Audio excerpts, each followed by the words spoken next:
So yeah, I'm pretty sure when we left off it was... Oh, I'm guessing crashing. Oh, Russia, that's right, we're going to Russia. Okay, I roughly remember what we're doing now. I guess as I felt the impact reverberating through the plane from the nose, and then yelped as the plane rocked back into landing gear and screeched to a halt, then it was over. The jet stopped moving. I raised my head slowly and looked out the window, seeing that we stopped in the field at the edge of the pine forest. I was alright. The jet was mostly alright, probably. Mostly. Teacher. Oh yeah, the Crybaby series. I laughed, delirious with relief as well, glad to have Moti overreacting to every minor injury I suffered. I'm okay, Moti, don't worry. A plane crash is not funny, teacher. I'm pretty sure you're the reason we crashed. Or at least one of the... I don't remember. Sobered up, I know, Moti, I'm just pleased that it turned out alright. I unbuckled my seatbelt with shaking hands and stood carefully. My stomach was sore where the seatbelt had cut into me, but I was otherwise fine. Check the cockpit. Fuck it. I hurried into the cockpit to check on Dolores and Matron, or whatever the fuck her name is. Dolores' hands were covered in blood, and it took me to a moment to realise it wasn't hers. Oh, it's nothing too bad. She was tending to a deep cut on her forehead. We're all good here. Did we lose the Russians? Moti, I said. One moment, teacher, I shall find out.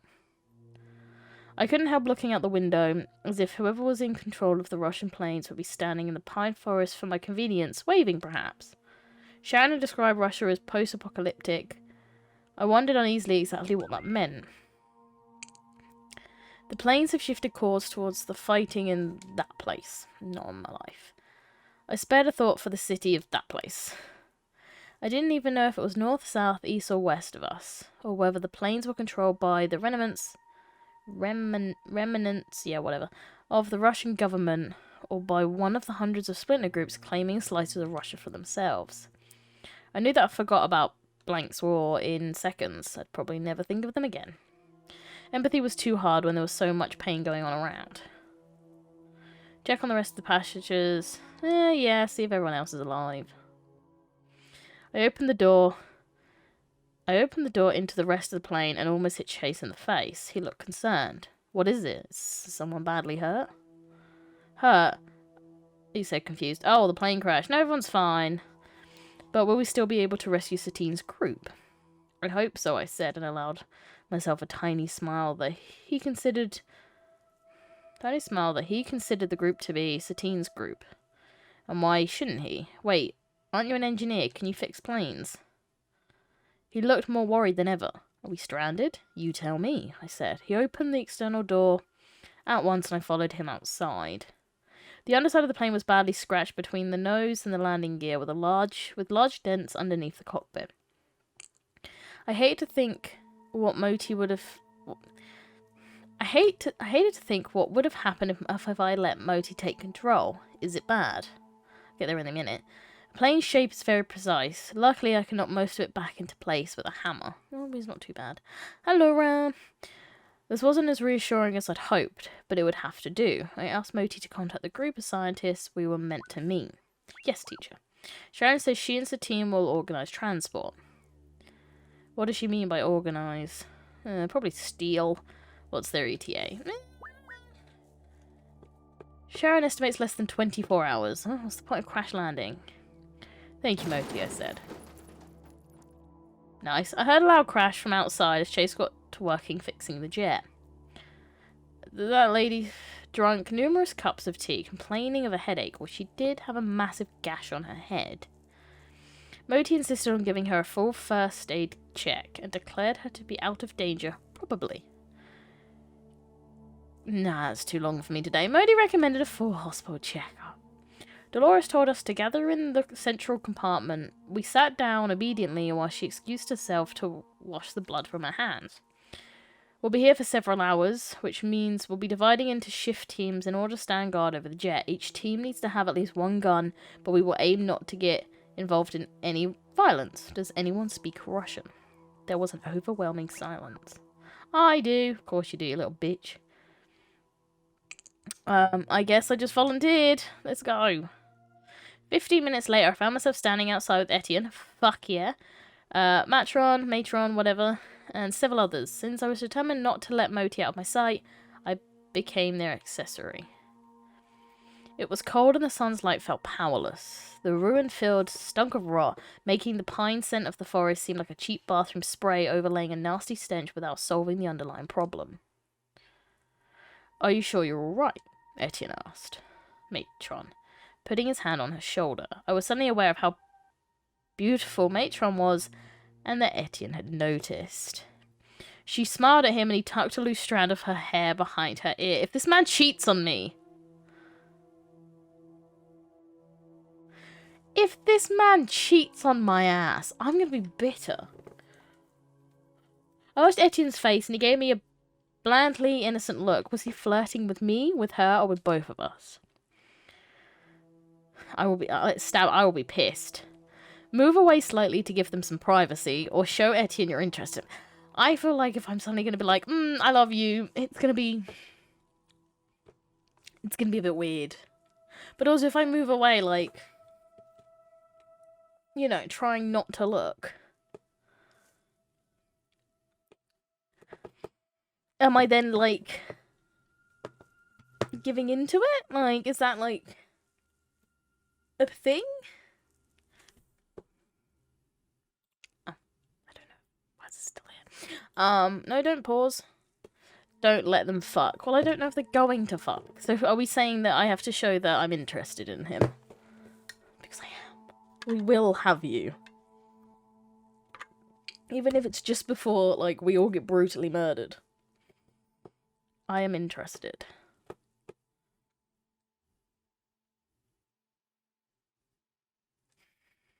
I moved over to Etienne and wrapped both of my arms around his chest, resting my chin on his shoulder. His heart beat fast and hard against my arms, and he moved sideways to encircle me in turn. Matron cleared her throat. We should guard the road on the other side. I'll go. Etienne, oh, here we go. Are we finally going to tell this man how we feel? Etienne, I said, trying very hard to keep myself from smelling his hair. What's that? I heard a dull rumbling. Oh, for God. Let me tell the man how I feel. Come on. Guys, come on this side quick. We might have some trouble. Oh, good. You see it too. Yep. That is assuming you see the convoy of tanks rolling our way down the road. He didn't bother answering.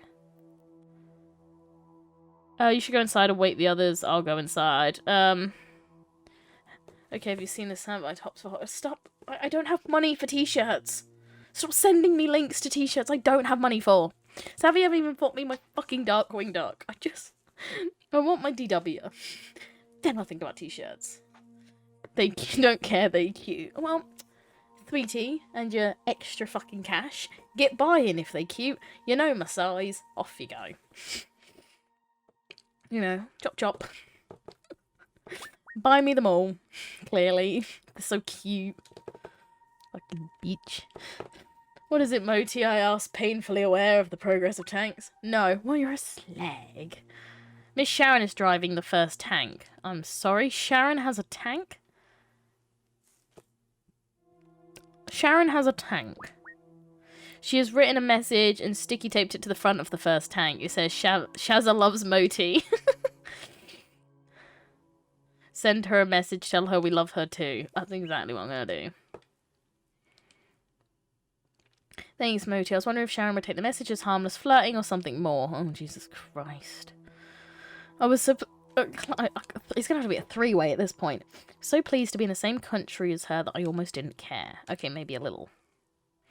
I ran towards the tanks, waving my arms above my head. The top of the first tank opened and Sharon's unmistakably blonde head poked through. I laughed in delight, forgetting for a moment all the horrors and the danger of the world. You have two hands. Exactly, I do have two hands.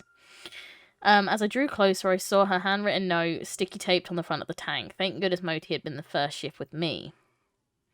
Good day, Sharon yelled. Ready for some more passengers? Absolutely, I called back. I see you decided taxis aren't durable enough. This old thing? Needs must. I prefer something with a decent turning circle. Give me a cab any day. She climbed out of the tank and leapt to the ground to meet me. I couldn't help noticing she was burned and bruised in dozen places.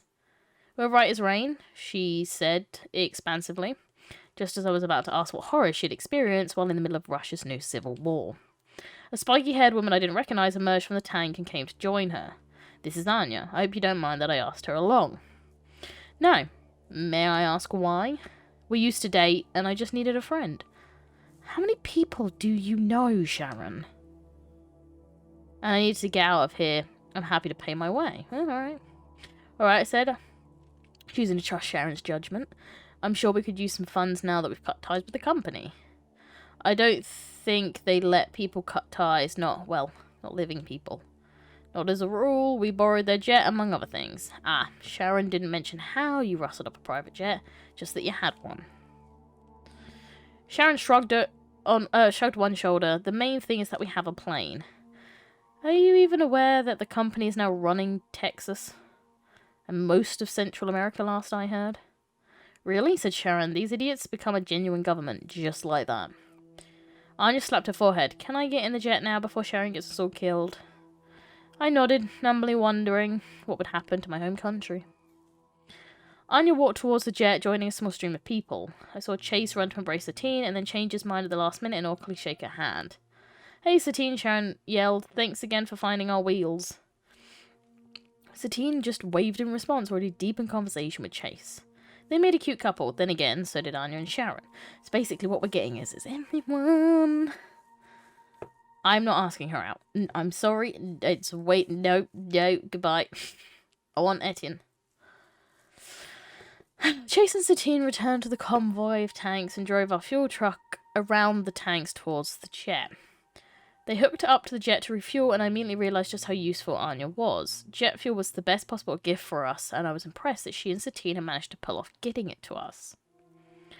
Chase declared the jet ready to fly, and we were in the air again within hours, flying low this time to make air pursuit less likely. I was beginning to wonder if Dolores ever slept.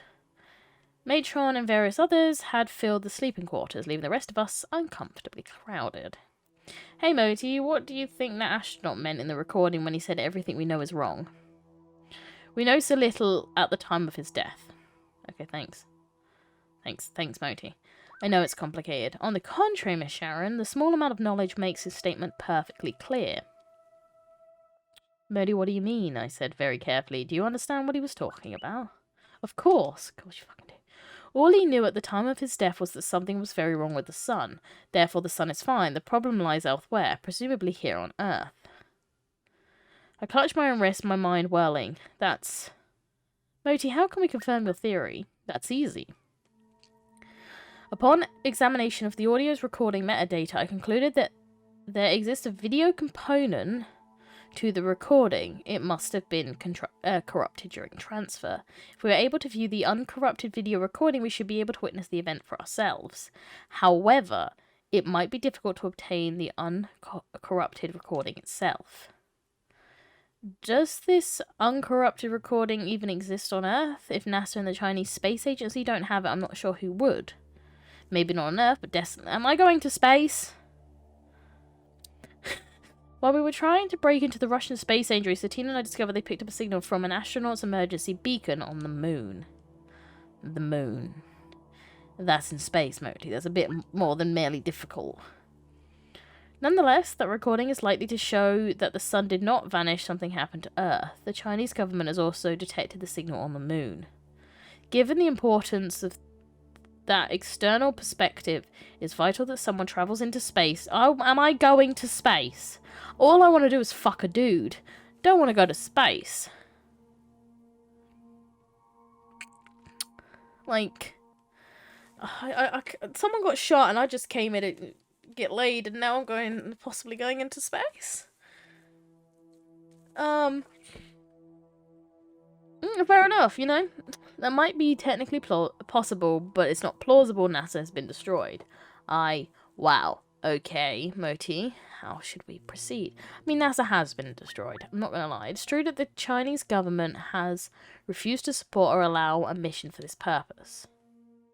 I didn't even know they had an option, Moti. That's terrible news. But there is a small group of astronauts that have openly spoken out saying they're willing to go.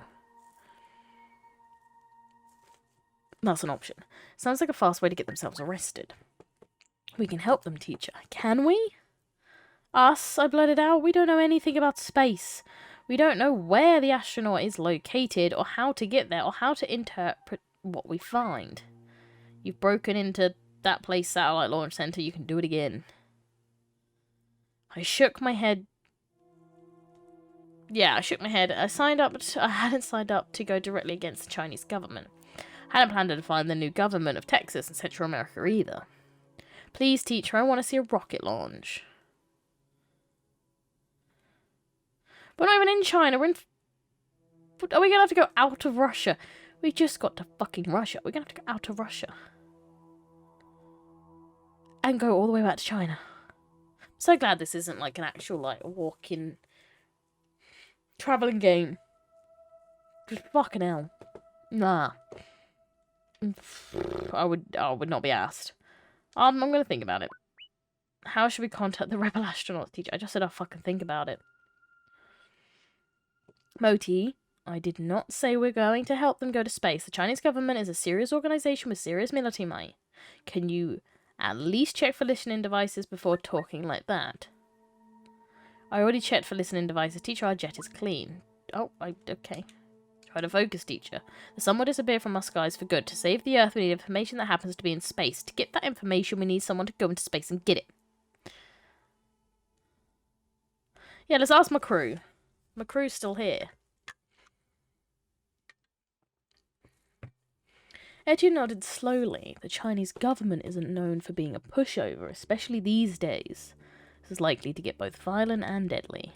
You're right, and you're one of the few people who has anything approaching a gun license. I'm with you. All the way. Oh.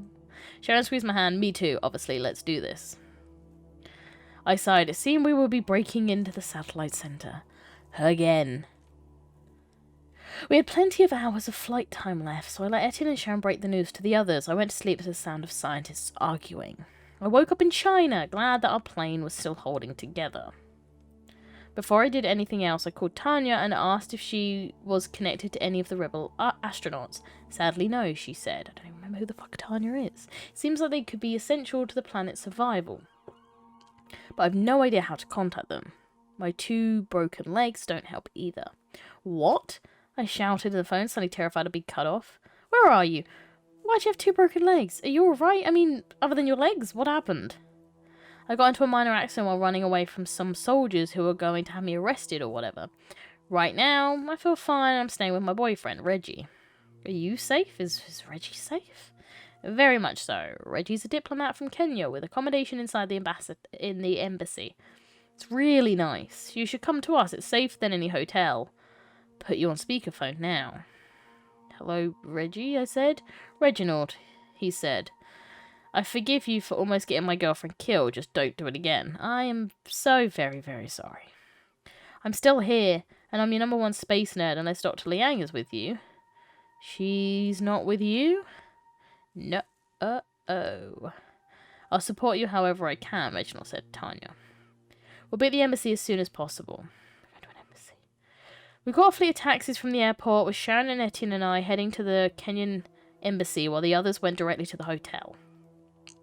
Reginald's suite was enormous and sumptuous, decorated with a range of art from both Kenya and China. Everywhere I looked, I saw bold reds and blacks, and the fusion of traditional and modern art. I see Moti is still angry at me. Reginald was a man who was very tall and broad, somehow managing to loom even when he was sitting down. His diplomatic skills was clear in the way he immediately put us all at ease. Within minutes, Sharon had kicked off her shoes and Etienne was talking earnestly with Reginald about the way animal behaviour had drastically changed since the sun outages began. Moti, how do you think we should find the astronaut? On Tanya, where is Liang? Tanya pulled out her phone and checked for new messages. That's strange. Nothing. Dr. Liang and I have been fucking just texting. Once every day to keep track of each other as possible. Communication lines are not functional at present.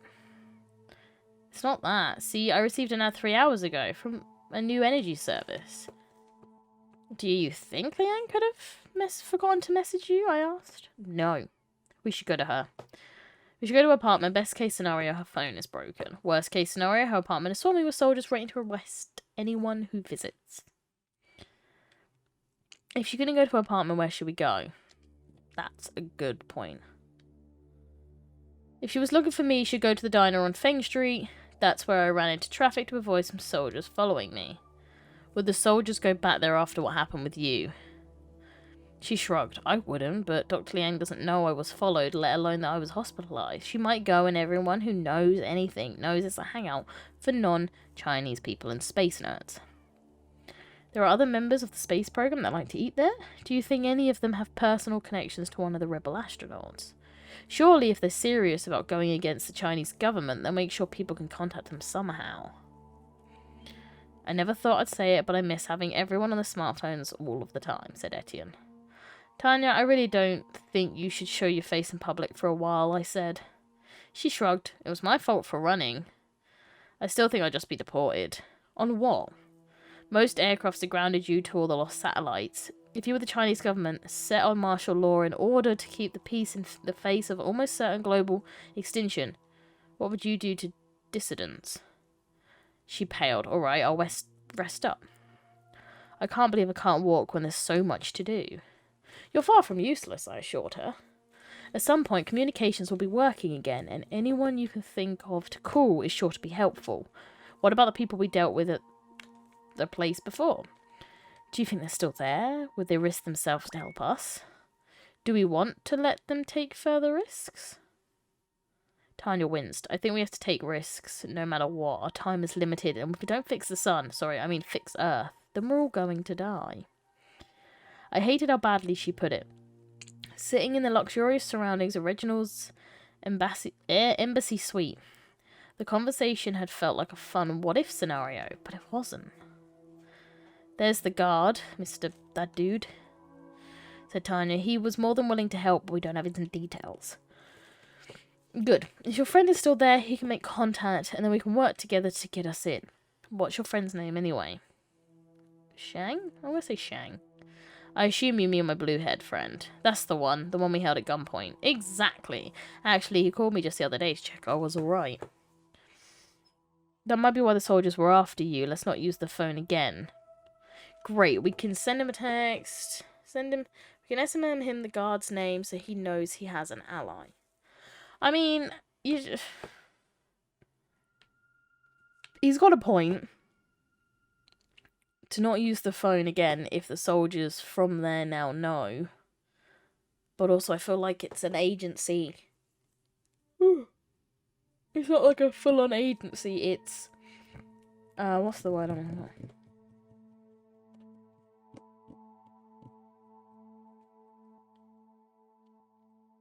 Fuck knows. Anyway, it's not a thing.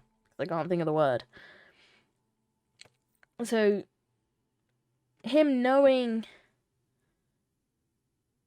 having the ability to do the texting, finding out the guard's name, if you say, hey, this is the guard's name, and they track your phones, that's 2 of you dead. So I feel like it has to be just the top. Adios to phone. Yeah, I feel like the top's the better option.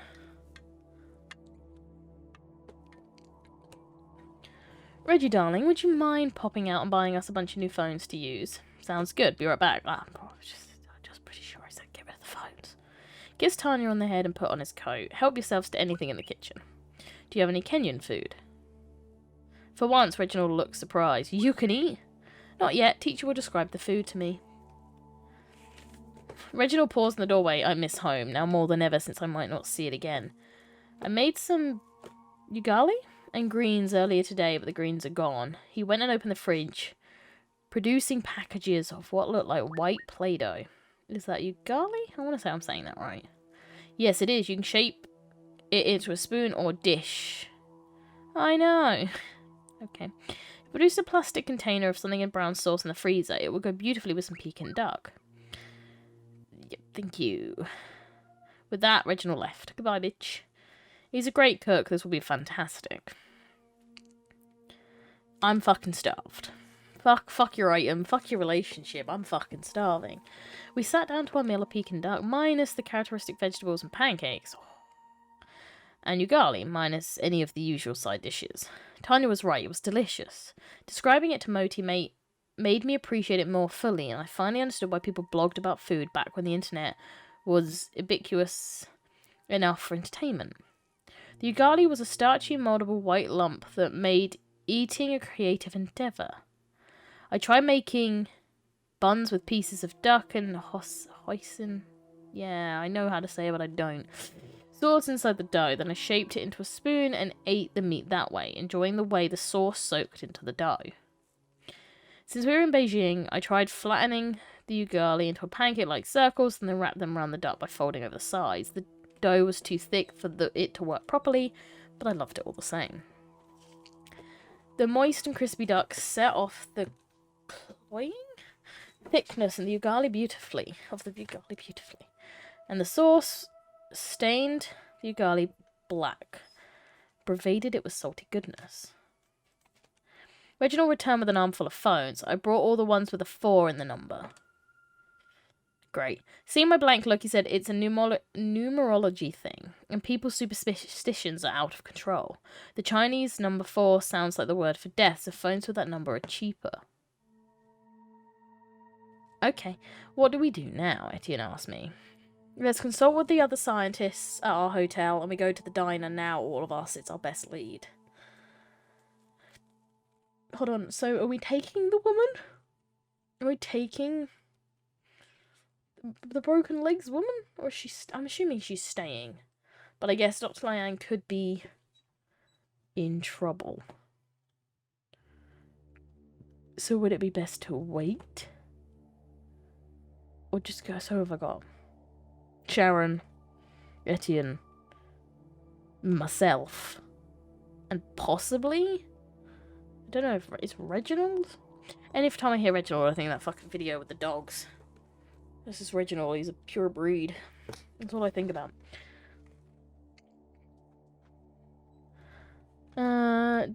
Dinner, maybe there'll be candles. I don't think it's that type of dinner, but okay.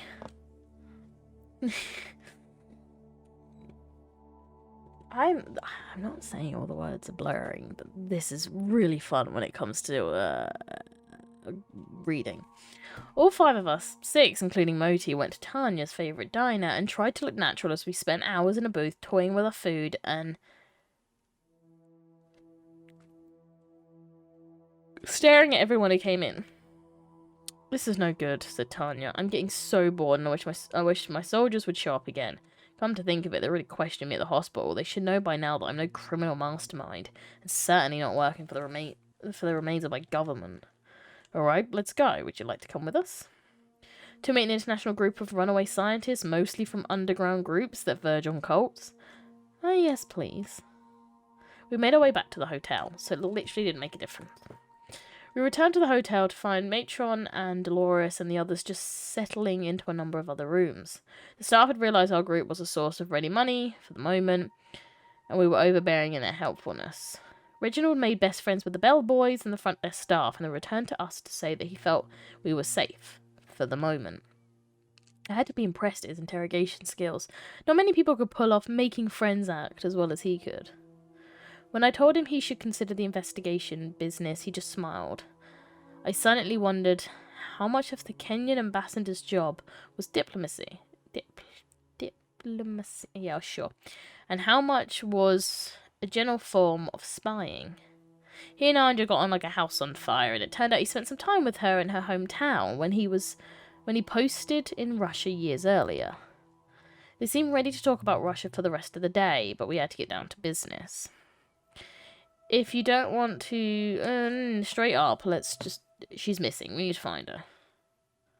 This game is being very slow. Do we need her? You're a bitch. We could use all the help we can get, I said. So, I hear we're going to help some astronauts sneak into a government facility and steal a rocket. Yes, more or less. We need to find them first. Or they need to find us. So what can we do that tells astronauts we are here, but not the police or military? Oh, said Etienne. Oh, said Sharon. Of course. Yes, we use code. Yes, we use nerd bait. What the fuck is nerd bait? Or is it the same thing? We just said, oh, I'm tired today. Reading. No wonder I can easily sleep when I read. I still need to find cute little kid stories to read to Libby. So she can fall peacefully asleep. While I do the same while reading. Yes, we use code. Yes, we use nerdbait. It's the same. I feel like same thing, bitch, just different shapes. Which one would Etienne say? I feel like Etienne's the top. Just read the porn game.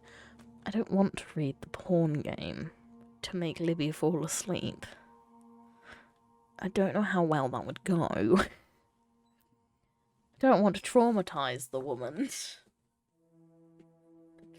Just there, like, nothing on the screen, just, and then he fucked that bitch really hard. I don't know how well that's gonna go. I missed the porn game. You literally, I'm pretty sure I gave you a copy. You can play it at any point. You can play the porn game at any point. You just choose not to because you feel like it's weird to play it on your own, and if you have other people around you, you feel like you have the need that it's not the weirdest thing that you've done. Play it on your own. Do it, pussy. Do it. Pussy. Exactly. Exactly. It's more common to watch porn with your friends, and it doesn't feel weird. I can't sit there and say it wasn't weird. I've done that for uni, for a project, and we have sat there and watched stuff, and you know what, it wasn't actually as weird as you think it is, because you just laugh a lot. Especially when body paint is involved, and the body paint is not meant to come off, and it does come off, and it's funny. That's when you know you've drawn the line at, has this got anything to do with it, and why are we doing this? Porn game doesn't have that. Porn game doesn't have those type of laughs. And also, we don't read it anyway, we just skip. You just skip to the bits that you want to see. You just skip to the fucking. You don't even care about reading it. You just skip straight to the sex. You filthy pervert. Oh, my Christmas hat. Etienne and Tanya immediately. What's your point? Dirty. Filthy bastard. Fucking pervert. Etienne and Tanya immediately formed a huddle and with one a coded message to put online. Send porn game nudes.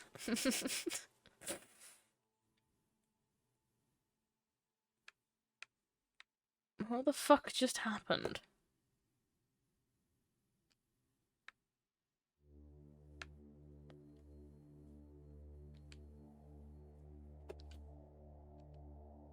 What the fuck? Okay. They decided to conceal the message inside a fake ad for the new Star Trek movie. I'll prepare the ad at once and focus on university alumni publications. Go ahead, Moti. Good idea. There was a flurry of frantic thought and activity as we worked out the details of our plan. Then, nothing.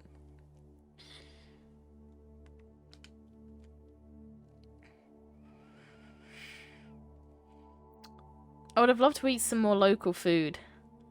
I've got so much happening in my ears. Does it not? I'm pretty sure. For that site that I sent you, I'm pretty sure you only listen to one at a time, no? You just switch between. Or at least that's what I was doing. So I could switch, have a little listen, and then switch back. That's what I was doing the other day. The site wouldn't load Matt. Oh. Why not? Did you spell it right? Did you do it right? Because if I go and test it, And I've done it and it works. 100%. So I have 2 different stream tabs. I mean, that's fair. I checked many times. Oh, okay. They ask you how you are, you just have to say that you're fine when you're not really fine, but you just and can't Livy's get into here. it. You never understand. Here she is. She comes in when Laura's in mortal need. Exactly. Yes, you are. You just have to... Do you understand why Katy Perry's always my top artist on Spotify? Hi, Libby. How you feeling, darling? You missed me. You missed Laura suggesting that I read you porn to help you go to bed. You missed that. I'm very sorry. Wow. Moti was totally...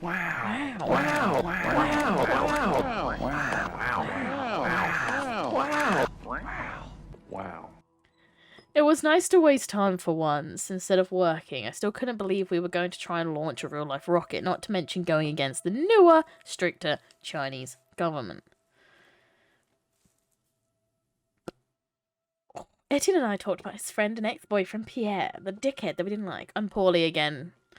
Got prob tonsillitis. Oh my god. You're not doing well, hun. You're not doing good. It's not going your way. How's you? I've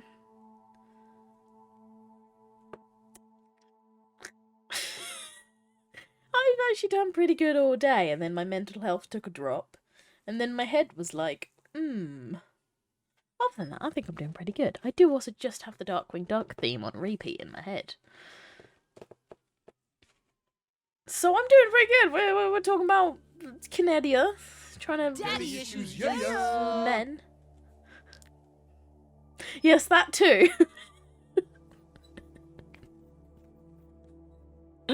Still my favourite sound mode. Yes, the daddy issues are always there as well. It's just not as prominent in 90s cartoons and whatever this is. But then again, actually, I don't even actually know how old Etienne is. Or how old I am. That could be the case. Anyway, what do you want to do when all of this sun business is over? You're assuming we do really manage to fix things, aren't you? I said. Always. Something that doesn't involve guns or the government. Yeah, like, happiness. Fair enough. I admit my plans are a little hazy too with not knowing if we'll be living on an ice planet by Christmas.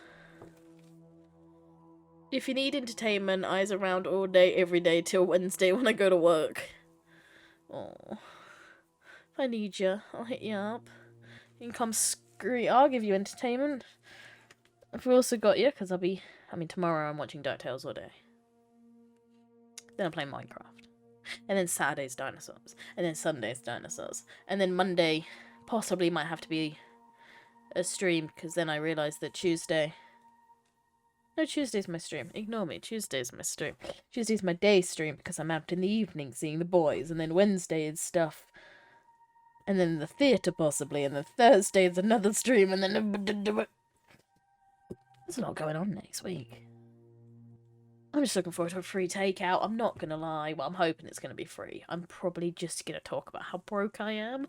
And then I'm hoping the hotel food is going to be free. That's my place. I play Minecraft all day, every day. I got an hour before poor Emmy... We got stranded because she forgot to bring the command block with us. We had to fly all the way back. And then... Yeah, I only played that for an hour today. And considering right now, I'm like, ugh. Probably won't be playing it again today. But I'm hopefully going to play it again tomorrow night. Because I think Tom's leaving my call at 5. But I am happy to have a new world, new things to do. As Laura is entertaining me. Is she entertaining me? She's really entertaining. It was strange how good it felt to have someone just admit out loud that things didn't look good for humanity. I sighed, tempted to just lie down and fall asleep. Instead I said, what are we going to do? Master Skywalker, there's too many of them. What are we going to do? He smiled gently. You're going to do what you always do. Keep going and I'll follow and do anything I can to help. It's coarse and Coarse rough and irritating. rough and it gets and everywhere. irritating. It gets everywhere. It does. Fucking hate sand. It's really good to have you here. Who knew we'd end up helping a bunch of Chinese astronauts steal a rocket from their own government? Yeah. He stopped talking. I knew he was thinking about flying fours. We'll be alright, you know. We're close to solving this. I can feel it. We're back to square. Everything we know is a lie. Everything we know is wrong. There is no bloody use. No, I'm gonna optimistic for my mans. I see your friend Sharon's driving. Surely that's more terrifying to experience than anything you can do. Teacher, I have arranged for our fake Star Trek ad to be widely distributed both online and offline. Should swap New Empire for Master Sky. I will look into them. Now we actually have an idea. I will look into that. See which good ones there are. I thought you were telling me it's great to have me here. No, I'm so sorry, Libby. Oh, Libby, it is great to have you here, Libby. It's just also at the same time we're trying to get laid. It's a win-win situation. Can you stop changing colour? Thank you. I'd like you to stay red. I'm so sorry, Libby. Oh, God. All we could do was wait, so we double-checked the last curfew rules and went for a jog. They ask you how you are, you just have to say that you're fine when you're not really fine, but you just can't get Not into really it because fine. they would never understand. They'll never understand. Oh, Katie.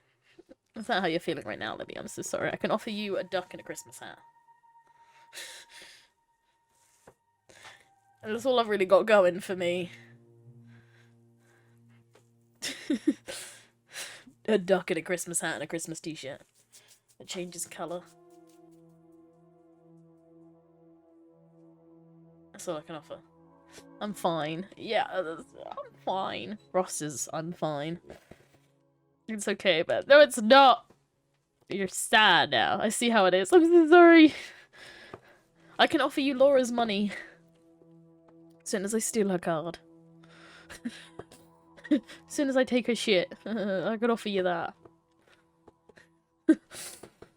Where are we? The whole United States thing felt a bit off since Texas had succeeded to form a new nation under the company, along with the land bridge of Central America. Rude, you'll be fine. I hadn't always agreed with our president, but at least the office was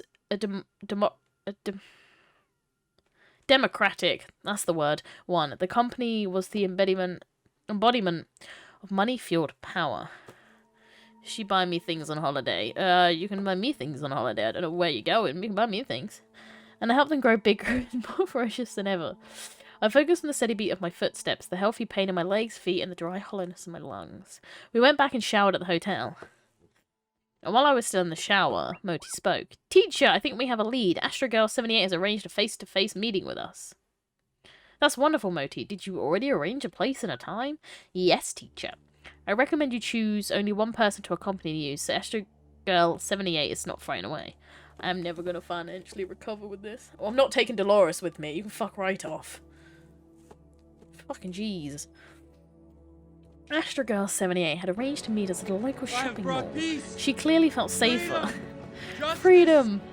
Justice! And security to my new empire. Your new empire? New empire. Don't make me Icons. kill you. Give me Kenobi already. Just drop the Anakin, fucking my trailer. allegiance is to the Give me Republic, Kenobi to already. democracy. To democracy! You're not with me. Not with me. It's Then the way you're the my voices are so enemy. different. You're my enemy. And then this is an Only a absolute. Sith deals in absolutes. No Sith deals in absolutes. That is an absolute, you I will do what motherfucker. I must. You stupid bitch. You will try. You will try. That one. Another one. If I can get it. If I ever need space. You are like a lag to it. Yeah, I hear it delayed. Well, no. I hear this nicely, but my camera and my microphone are set to the game. So me is always going to be delayed, which is a pain until I can fork out 150 quid to stop that happening. So that's not going to happen anytime soon. Which sucks. But yeah, another one. This is where the fun begins. I need that as an emote or something at some point. Just so every time something happens, I'm like, this is where the fun begins. Etienne and I took a taxi to the mall and passed over a fistful of whatever to the driver, so he'd stay ready for 2 hours in case we found we needed in a hurry. Judging by his expression, it could go either way. He looked like he decided later whether to leave us stranded or not. Oh well. Following instructions, Etienne and I went to the local Starbucks and sat in a corner booth under a painting of sunflowers. We drank burnt coffee and waited.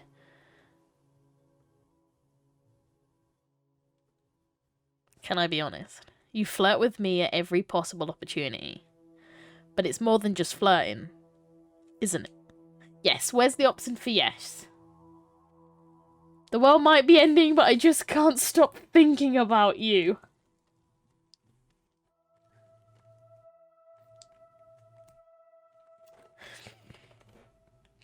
That right there.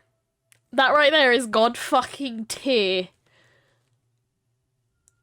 The world, it might be ending, but I just can't stop thinking about you.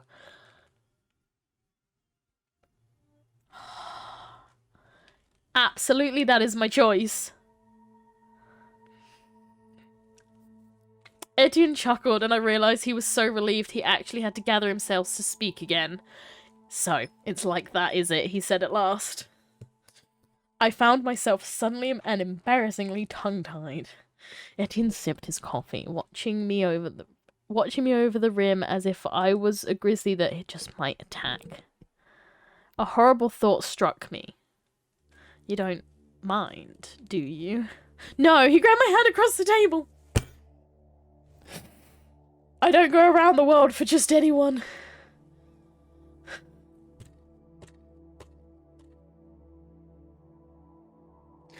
Lads, it's happening. Lads. It's happening. It's my turn to blush. Etowai. Ah, you motherfucker. Teacher, your heartbeat is extremely elevated and your temperature has increased. I'm glad I'm not wearing my fucking watch. That's because Moti, shut the fuck up. That should be an option. Moti. Fuck up.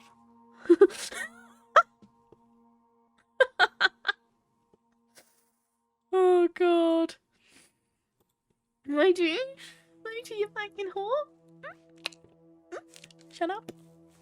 Teacher, I've discovered an email in the case that he has drawn us into an ambush. Oh, nice. I thought I was going to get laid. Please leave immediately. Wait, no, I wanted to get laid.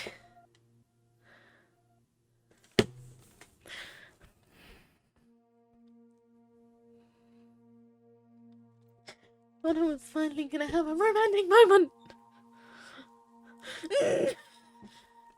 Fucking bullshit. Etienne picked up his bag and got up, sliding out the booth and stepping out of the way. A man in a Thor t-shirt grabbed him, twisting his arms behind his back.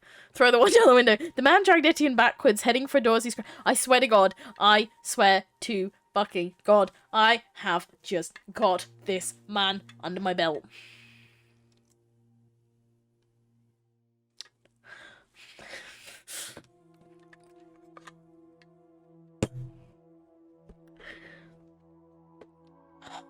So fucking annoyed. We have just held hands. We have just acknowledged the beautifulness.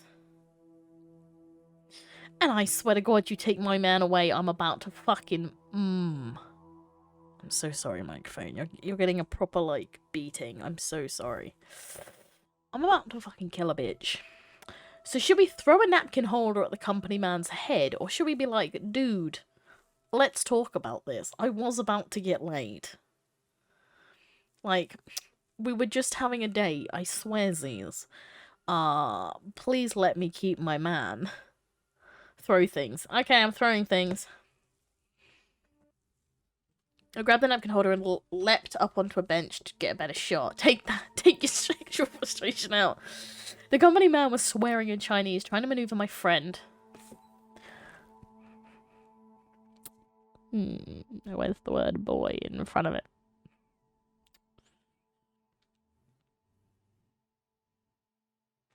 I threw the heavy metal right at his head and it connected with a sickening crunch. He staggered backwards and I jumped forwards. All three of us smashed through one of the glass doors. Friend. And historians will call them close friends, besties, roommates. Oh, fuck jeez. Etienne and I slapped away his grasping hands and ran from the scene. We paused, ducking into a shop that sold lengths of fabric, especially silk. Close friends, besties, roommates, colleagues, anything but lovers. This game fucking hates me. Go back to the same taxi, find a taxi rank. I feel like that taxi isn't going to be there. But... Ooh, ow. Ooh, that's a mark on my head. But I don't know. Maybe that dude's been compromised?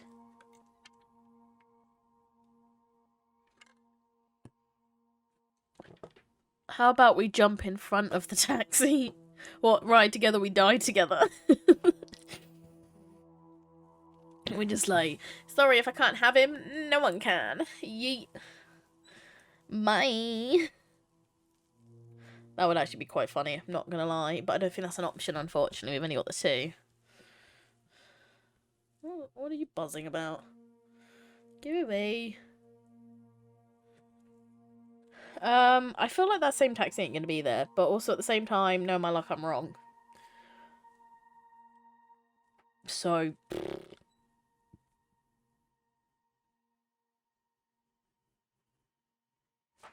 Anyway, what should we take? Should we get a new taxi or find the same taxi? Kicking shit today. It's not doing well. Top. Alright, top. We found our taxi waiting patiently in the loading zone and left at once. Oh, okay, he was still there. Nice. Several of the others were awake and restless, so a group of us decided to visit the hotel bar to blow off steam. As we were all heading down the corridor, gathering others in our train, one of the hotels stopped us. There is a woman in the bar. She's been there 6 hours, drinking nothing but water. Is she your friend? I strongly doubt it. That is a lowercase I, and I'm about to fucking kill myself. This is a published game. This is published. And that is a lowercase I. No, thank you. Thank you so much for the warning. What does she look like? Very beautiful, with long, dark blue dress covered in diamonds. Think you mean Damonte. Ew, I know. Ooh, you can't actually speak. You have a t-shirt that's all lowercase. Disgusting. He shrugged and it wasn't clear if he was dismissing the nuances of English or dismissing my ignorance. Warn everyone there could be trouble, then go to the bar alone. Go straight to the bar, keeping the other close in case of trouble. Do you know what? Let's warn everyone. Etienne frowned. By yourself? You sure you don't need backup? I can handle myself. I know you can, he said with a smile before turning to the others. Leave my shirt out of this. Not on your fucking life. I'll make sure no one's following us. Watch yourself. Thanks. Kisses. After giving myself a few moments to prepare myself, I walked into the bar. The decor was deliciously cliched. Yeah, cliched. With gleaming mahogany, comfortable padded chairs and armchairs, a line of stools at the bar and covered in lanterns that tinged the entire room a theatrical red. I spotted the woman at once.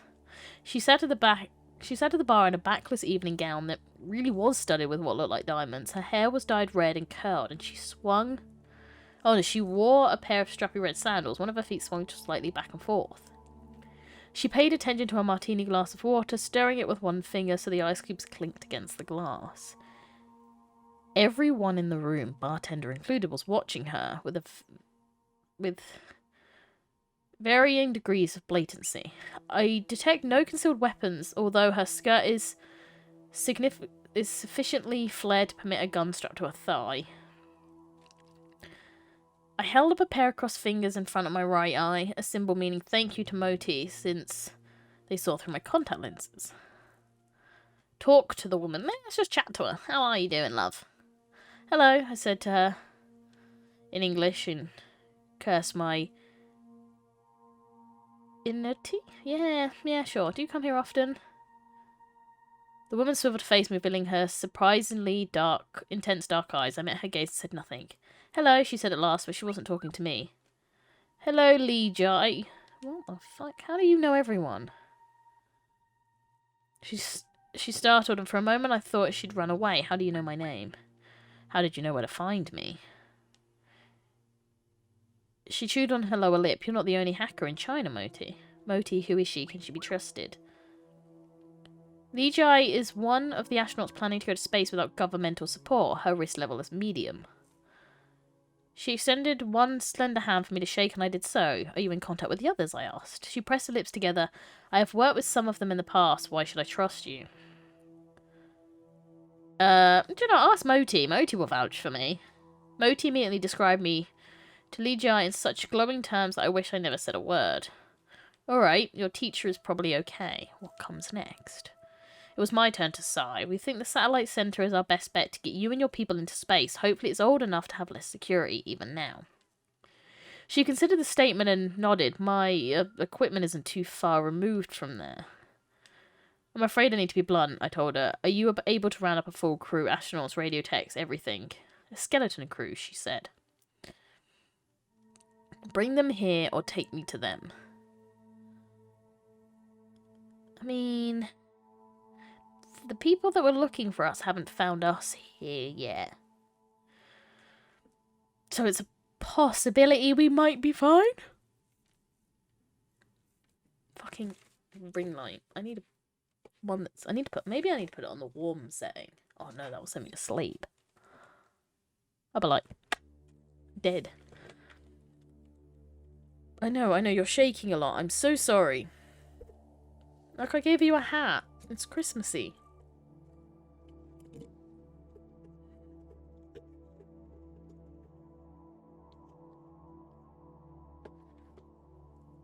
Fuck yeah.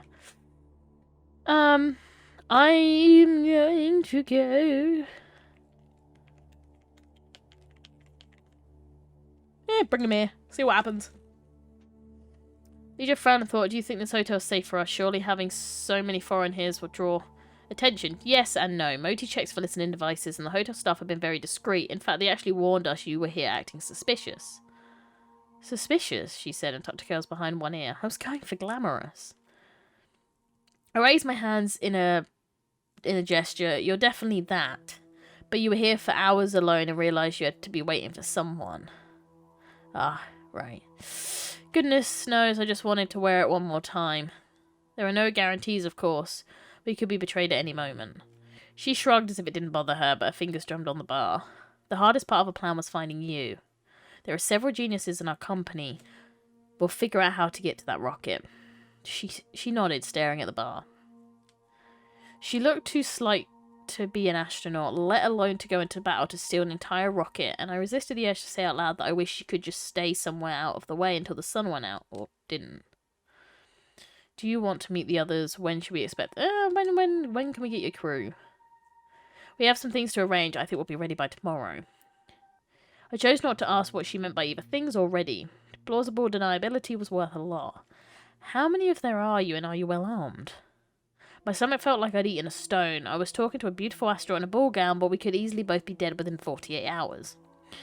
Perhaps I should have spent less time figuring out what was wrong and more time raising a private army.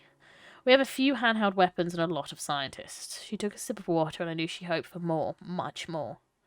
We'll have more by tomorrow, I said, with the most confident tone of voice.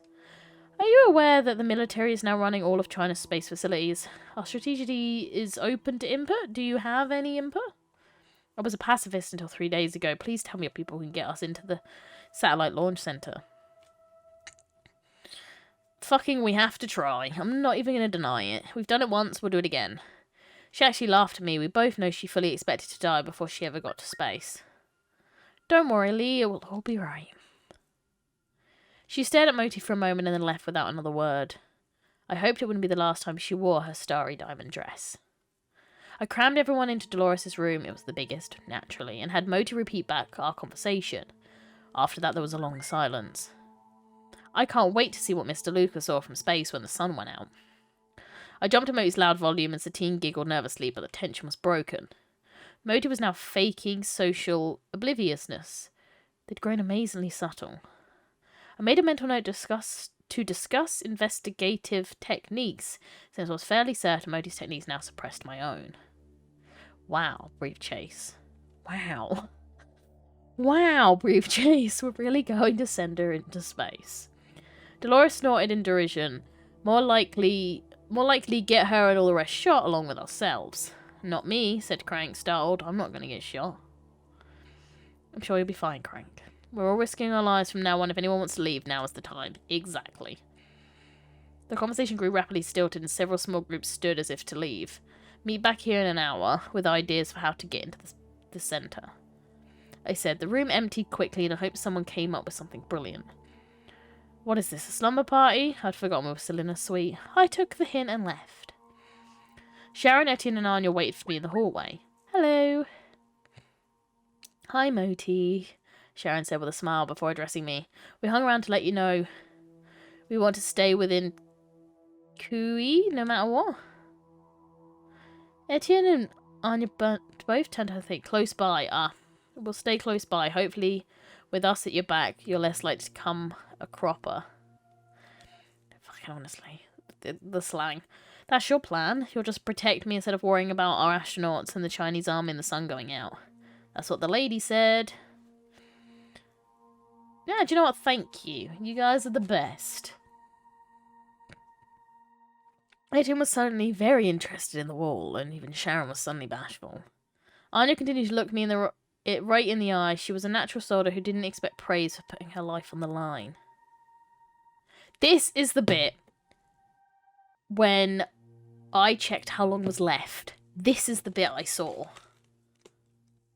This is the bit. I'm pretty sure. At least roughly around. I definitely remember, I think, that bit with Anya. Possibly. One was all about blowing things up naturally. Chase, Satine, and Matron were with him, advising that we drew out the bulk of the military, and used Wong's expertise for a controlled explosion. Dolores wanted to buy a catch of large weapons before we did anything else, and assured us she knew several local arms dealers who could be relied upon not to turn on us if the company as soon as we showed up. Shannon and Anya perked at that. Etienne had studied the terrain and decided we should camp closer to the base, using a small forest for cover while conducting surveillance and preparing more thoroughly. There was some argument, but the vast majority of people seemed to want the crucial decisions to be made by someone else. I suspected that someone else was me. I had Dolores go and buy as many weapons as she could, and Wong gather supplies to make bombs. Wong said he'd buy us a fleet of nondescript vehicles as well. We moved to Etienne's forest as soon as the astronauts joined us. Once our meeting was over, I knew I should get some sleep, but it was clearly impossible. Instead, Anya, Etienne, Sharon and I watched the Chinese TV. Sprawled like a litter of puppies in a messy pile on my room's 2 single beds pushed together. How cute. I fell asleep like that, waking up with the sun poured over us through open curtains. Sharon's elbow was in my neck, and I knew Etienne needed a shave because his cheek was scratching my arm. Good morning, teacher. I groaned quietly. The others were already waking up, so I untangled myself and outrun them to get to the bathroom first. Are we going to see the rocket today? Just straight up, Wynne might not survive. Don't be afraid, teacher. I will look after you. I smiled weakly. I was a private investigator going to war to steal a rocket from a hostile government. Either that or I'd eaten some bad pizza. And all of this was a nightmare. I splashed water on my face and let go of rational thought. Who knows, I thought to myself. You survived this long, maybe you'll survive this too. A tiny voice in the back of my head suggested that my friends might not be so lucky. I shoved it further back. Fear wasn't going to help me. Wong had slipped a note under the door saying he was back from gathering bomb-making materials and cars. Dolores had slipped on a second note under the door with a list of weapons and her notion of who should have what. I noticed she assigned a rocket launcher to Sharon and winced at the thought. Etienne had hand-drawn several copies of a map to the forest so everyone could have a copy. Ours was on the bedside table. Soon we were ready to face breakfast and the long wait until Lee's return. Etienne passed out the copies of the map as we left the room. Someone had brought a large number of walkie-talkies, and we ended up with 2 between the 4 of us. They were already turned to Channel 2, and we heard some others testing theirs. We took the lift together and walked along the hall to the breakfast bar, distracting ourselves by teasing Sharon about her snoring. Lee was in the breakfast bar facing the entrance and calmly eating a fruit salad. She had 3 strangers with her. This time she was wearing jeans and a white business shirt. Go and talk to her, choose a table near the exit and keep her in sight. Smart. Before I could sit down... Oh, okay, fuck that then. Just got myself. The second woman was Yin, who looked far too young to be an astronaut, and the 2 men were Chen, and Day? I'm going to say Day. Chen could have passed for a jock, and I was glad he focused on space travel studies rather than football. Day looked like he wished he could just vanish. I spotted Chase and Satine at a nearby table, and wondered if they stayed awake talking all night. They looked blurry-eyed, but were talking with the same calm self-possession I envied. We all have double specialities just in case. So not all of you need to go. We could have 2 crews of 2. They all shook their heads. The rocket needs 4 people. If Di could just grow an extra pair of hands, I could go home. Day flushed as if the joke was pointing out a genuine failing on his part. Okay, he's a bit crazy. We'll travel in several cars. You guys should split up. Absolutely. We're fine, she said, clearly signaling that she wasn't going to share any details of the situation with us despite taking a copy of Etienne's map. I know the place you mean. See you there. They laid down the cutlery and left. The way they acted like a coordinated dance troupe was starting to creep me out. Moti, are they really the astronauts? Yes, teacher. I have run facial recognition and triple-checked their qualifications and loyalties. I have also analysed their truthfulness and concluded that their morals and belief systems are parallel to ours. Thank you, Moti. I'm so grateful for the reassurance. I didn't ask how Moti was able to analyse someone's truthfulness and morals. I wasn't sure I was ready for the answer. You're welcome, teacher. I ate breakfast tasting nothing. Rona. Our company came through the breakfast bar in dribs and drabs and left the same way. The hotel gradually emptied as Dolores sent off small groups, 1 or 2 cars at a time. Wong let us know when there were 2 cars left. We decided to leave at the same time but take different routes. I headed upstairs to shower. Teacher, may I ask you a personal question? Go ahead, Moti. You already know all my secrets. Is Etienne your boyfriend? No, because this game fucking scams me. Every fucking day. I wasn't expecting that. What do you think? Not yet, but I think we understand each other. I do sort of want to see what Moti says. If I'm like, what do you think? Because I'm like, would he see it differently? Would he be like, oh, but you 2 do this, and you do this, and you do this, and you do... Why do I have so many fucking things in my life where 2 dudes are really good friends, but definitely could be more, and definitely should... Gotta have a type. Yeah, that sounds about right. That sounds about normal for every TV fucking show I watch. Yeah, top. Alright, top it is. What do you think, bitch? Please just ask Mr. A out. You're driving me crazy. I'm fucking going crazy. Driving you crazy? Yes. Driving my fucking self crazy. Couldn't help but chuckle. I had my shower and went downstairs, choosing Wong and Etienne to come in the car with me. We packed lightly and left the hotel. I felt far too much like leaving home, and I suddenly felt like an anxious teen facing the real world for the first time. I thought the real world was ending when I left America. This time I knew it was. You're driving me crazy, Moti, you cock blocked. You fucking asshole. I thought where am I? Fucking, despite my determination to stay awake, I slept for much of the journey and awoke on the edge of the forest with a stiff neck. I could clearly see the tracks where the others had left the road. They were as good as the signpost leading straight to us. We clearly needed to work on our stealth skills. I asked Wong to drive ahead while Etienne and I followed the trail on foot, erasing the evidence of our path inch by inch.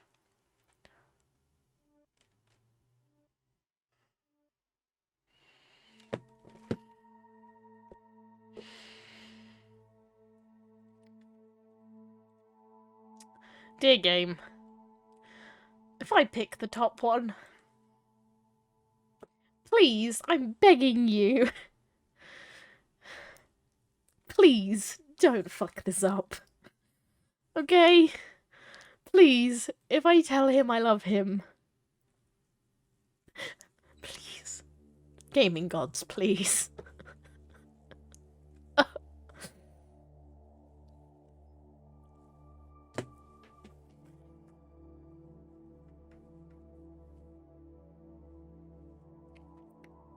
Okay, Etienne's face softened and he gently placed the branch we were hauling back onto the ground. He inhaled deeply and the world around me was suddenly saturated with life and hope. If he says he doesn't love me, like, even like me back, I'm gonna be fucking devastated. The trees were living columns in a windy palace and the birds here and there were a choir. Etienne was coming closer, breathing fast, and I wanted to run to him.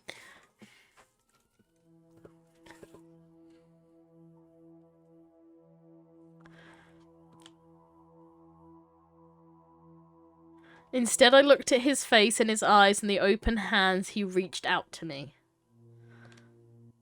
Wait, no, I didn't read that bit. No, it double-clicked. Go back. I had a smile on my face when the first bullets smashed through the leaves.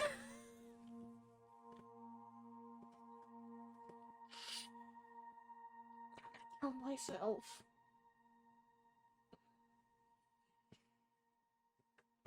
I'm going to kill myself.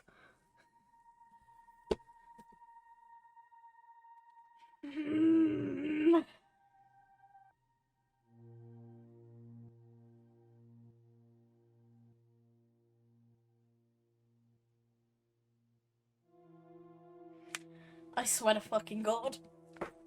I swear to fucking God.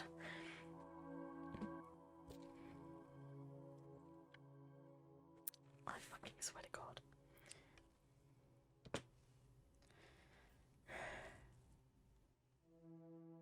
Jesus, my walkie-talkie crackled into life, and I heard someone talking rapidly before they even remembered to bring it to their face. They're here, they're shooting at us. Crank is dead. They shot Crank in the face. He's dead. We're found. Run. I grabbed the volume dial, turning it to 0 before the noise of the walkie-talkie got a shot. For a moment, everything was quiet. For a moment, I thought the soldiers who killed Crank were leaving the rest of us alive. I'm fucking absolutely nervous. Wait, is this the last arc?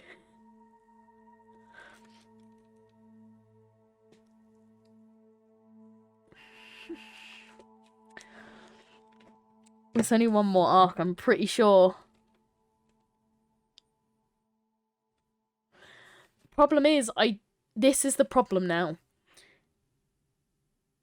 The latest we can go is 10:30. Because, well, I guess just after, because Mal's coming home. That only gives us an hour and 15 minutes. Do we think we're going to finish this in an hour and 15 minutes?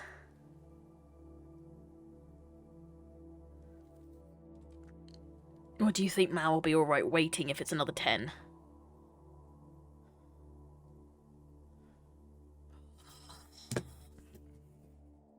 Okay, getting comfy.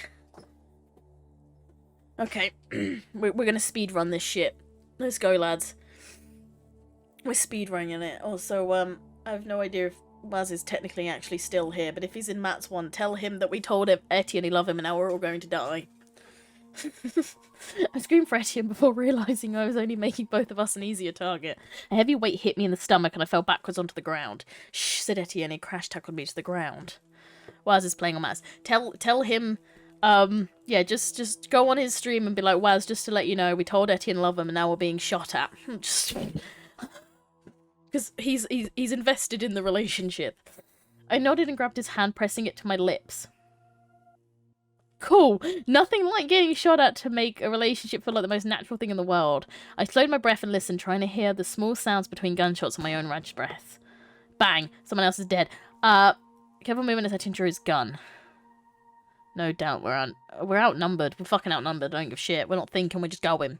As we carefully shifted position with the noisy leaf litter, we heard more gunshots and screaming coming from the direction of our friends, and then the sound of someone yelling in Chinese. That voice was coming our way, and quickly. My stomach wrenched, wondering if we were surrounded. A moment later, I recognized Wong's voice. It was him, and he was running towards us. Etienne's breath hitched, and he stood. What have you done?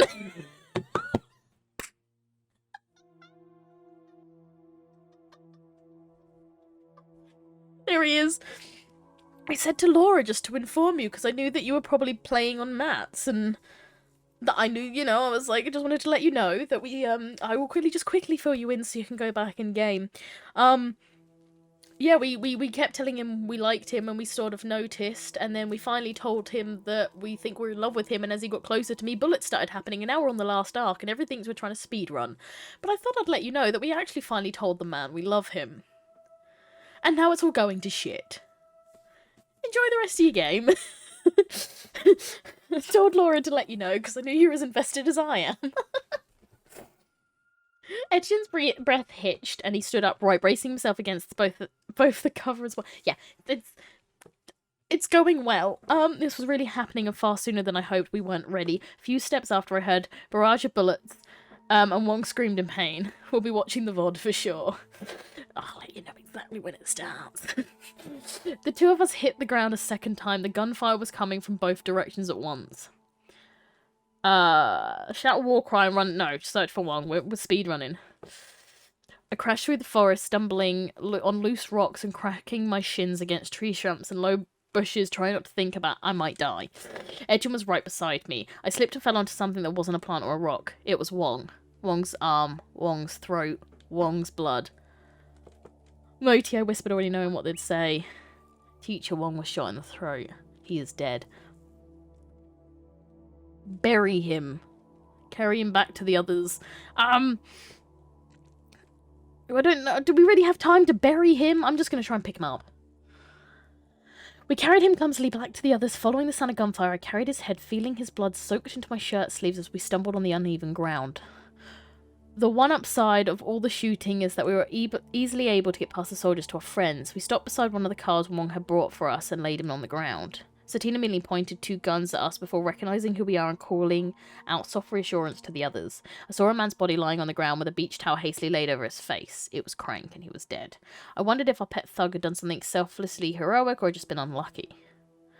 Also, all that fucking screaming has made my head go mental. I was too heartsick to ask aloud and was guiltily glad to see our 4 astronauts were shaken but unarmed. No one cried or checked for a pulse when we lay Wong on the ground. We were all soldiers now, and death was suddenly a normal part of life. Etienne and I found a pile of towels and took another to cover Wong, his legs and arms stuck out. I longed to sink into the ground and lie there until I felt less sore and miserable, but we were still under attack. I looked around to see where I'd be most useful and moved behind one of the cars, ducking instinctively as the amount of gunfire increased threefold. Tanya was there. She was holding onto Reginald's arm, braced up against the car as well as her crutches. "What are you doing here?" I asked. "You have 2 broken legs, and you, Reginald, you're a diplomat, not a soldier. Do you want China to declare war on Kenya?" "We belong here," Tanya said firmly, and I saw that she was holding a gun in her right hand, awkwardly pressed against one of her clutches. I wonder if she ever shot a gun before. Behind her, crouched in the car's shadow, was Dr. Liang. In other circumstances, I'd have been pleased if she was alive. She was visibly thinner than before, dressed in clothes that had been expensive once, but now ripped and torn. She closed one eye and shot her own gun underneath the car. I can't believe what I was seeing. "Tanya's right and Moti's right," she said, fumbling as she loaded a fresh clip. "This is where the sun is won or lost. Where else would we want to be at such a time?" "Moti," I repeated dully. My sense of unease was rising sharply, and I suddenly realised that the forest around us had fallen silent. "Something's happening. Tell the others to get in the cars immediately. Leave everything except guns. We may have to make a break for it." Tanya shook her head. "Reinforcements." But she was smiling. I noticed for the first time that she had her own emoticon device. Had Moti been communicating with her? What had the two of them done? Who is coming? Can they be trusted? Are they armed? Everyone is coming. Moti called them, just like us. "Moti," I growled. Etienne and Sharon and Anya immediately ran to surround me, facing outwards from the car and the living wall. "Don't worry, teacher. I've taken care of everything. It's going to be all right." Who exactly is everyone? Surprise! No more surprises in the game. What have you done?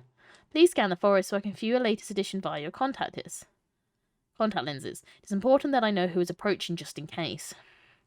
For a furious moment, I considered simply closing my eyes. Then I obeyed Moti and scanned the forest, all around turning in a slow circle. Anya reluctantly left me with just Sharon, who was armed now, and I noticed, and Etienne to let the others know not to shoot unless Moti or I shouted that we were under attack.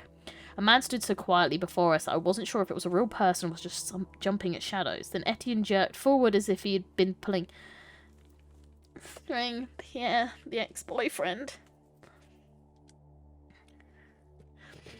Who's that tall glass of chocolate milk? Etienne's ex. He's a security guard at Flying Falls. Ah, well, it seems everyone that matters to Etienne is here. Except his father. Oh, fucking jeez, I thought, but didn't say aloud. I missed Professor Sol with a sudden sharp pain. Etienne released pair and both of them turned to face me. Etienne stood at my side and wrapped his arm around my waist. Lamora? Yeah, whatever. I knew Etienne had a thing for you and he stopped listing all the logical reasons to accidentally on purpose run into you all around the world. Yes!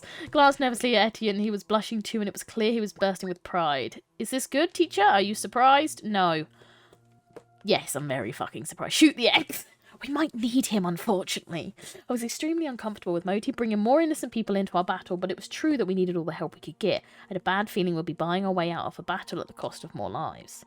Dolores moved at a crouched run from the group to group, making sure they knew who she was and was rapidly loaded into vehicles. I wondered exactly how the new additions had arrived in the middle of the forest. Moti had led them in, and Dolores would lead us out altogether once we had somewhere safer to go. I could see her shooting glances at me. She needed input and soon. Moti, how did you guide them in here so accurately? I thought we were blocked off on 3 sides. You are correct. We were blocked off on 3 sides. The Chinese military has set up a local network for reliable communication. They're not yet aware that I am using their own network to rearrange their troops. I see. Please continue to monitor them closely. Yes, teacher. Mum. Chrissy. Great. Now we're putting the daughter in fucking trouble. Great. Wonderful. A blonde woman hurled from the trees and formed a vortex of blonde hair with her mother. They look remarkably alike, and I managed not to say so in front of Chrissy. A man with an air of long-suffering fondness materialized beside me, greeting me with Spanish accent and telling me to call him Mateus. Or Mateus. I'm going to say Mateus because I don't want to talk about Mateus. And this was Chrissy's partner. I wondered briefly who'd be minding their kids, but even with Moti's expert misdirection of the Chinese, I was glad they were nowhere nearby. Sharon held her daughter back so she could have a look at her properly. Her face shone with pleasure despite our situation. Thank you for coming. While Chrissy and Matthias, whatever, had a high-speed family reunion, I noticed Lee approaching me. What is it? I asked her. We have a problem. You're right. We need to get out of here before they realise Moti's giving them their orders. It's not that, it's the moon. The orbit's changed significantly during the 3rd sun outage. We have to recalibrate everything. Timing, trajectory, fall, oxygen, everything. The moon's moved? The fucking moon. I struggle to accept the bad news as another barrage of gunfire pockmarked our line of shelter. Oh, fucking jeez. The calculations will take time. If we don't get them right, we may as well give up now. Where do we start? Fucking let's go, come on. The head astronaut took a deep breath and visibly calmed herself. Flinching as a lucky bullet hit a tree behind her. I'm a physicist, that's what, among other things. I can work out certain things, but I need help and I need more than just day checking my statistics. Chase, he's one of the children of Gaia, and he has a bunch of engineering qualifications. Could he help? Yes, together we could do it. But we need to input the data through the new Chinese intranet as well. Okay, which means we need a hacker. I can enter the codes. I'm an excellent hacker. Hold on there, Moti. If we're splitting up, I want you with me if at all possible. Do we have another hacker? Oh, yes, teacher. Dr. Liang is an excellent hacker as well as a rocket scientist. Easy. Sorted. Keep her in. This is good. This is very good, but whatever the fuck... Yeah, The new intranet is reliable and extremely useful, but the team will need to stay within a range of the signal. Oh... We need to stay here. We need to defend this patch of dirt no matter what. No, not all of you. Just enough to draw out a platoon of soldiers if necessary. And another group to actually fuel the rocket after we figure out how much fuel is needed. We both knew that we'd be sending people to their deaths. Even Moti was silent, but the endless gunfire didn't stop. We need 2 distinct groups of people. People who can fight.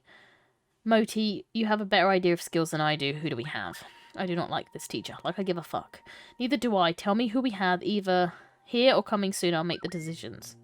Shall I include the children of Gaia and the Atherites?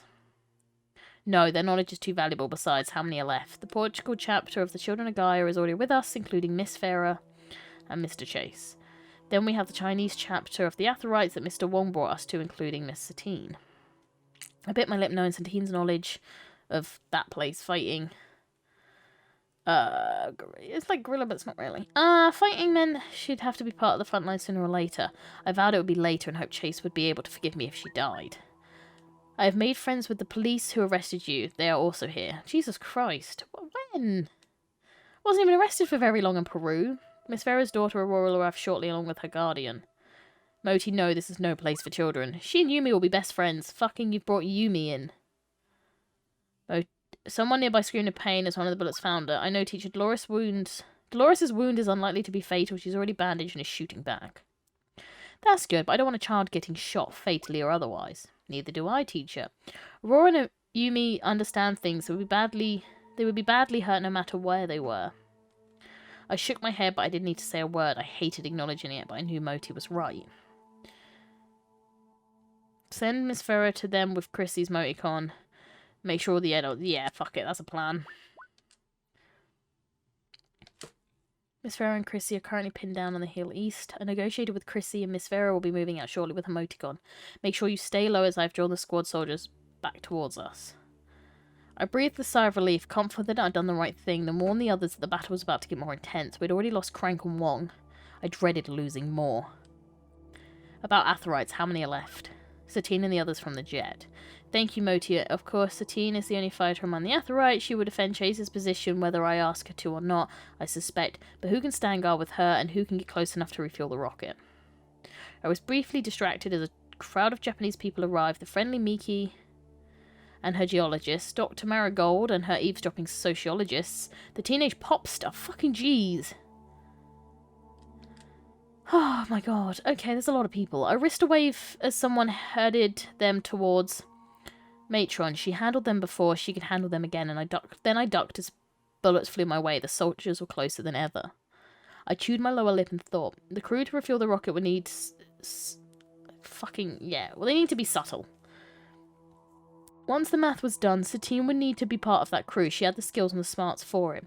Behind me, people continued to sort themselves into new combinations of people and vehicles, ducking bullets and exchanging pot shots with the enemy. I recognized numerous scientists associated with Petrus.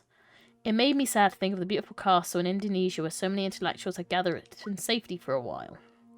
Teacher, have you decided who will refuel the rocket?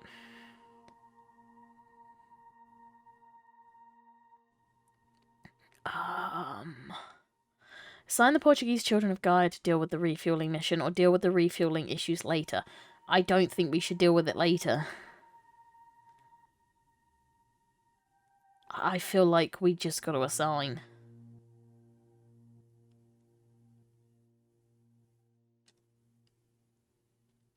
I'm winging it. I'm fucking winging it. I had absolutely no idea if I made the right choice, but I knew the astronauts would probably miss the moon altogether if I'd chosen incorrectly. It was hard to think straight with bullets flying past. I turned and saw more allies from all around the world. Guinevere, the angry biker king kidnapper from Australia, or Guinevere, whatever, was giving steady cover alongside her long-lost brother. What the fuck? I keep forgetting all the shit that's happened. It was strange to think we were truly on the same side now, perhaps not strange at all. Seeing Henrietta surprised me more than most. Elderly widow cat ladies, who happened to also be brilliant night photographers, weren't generally in high demand on a battlefield. Even if a thermos of tea was very welcome. I'm pretty sure it was the tea she was passing around back there. There was only one more person coming. Who? I asked. Etienne's mother. You've brought Etienne's mother into this.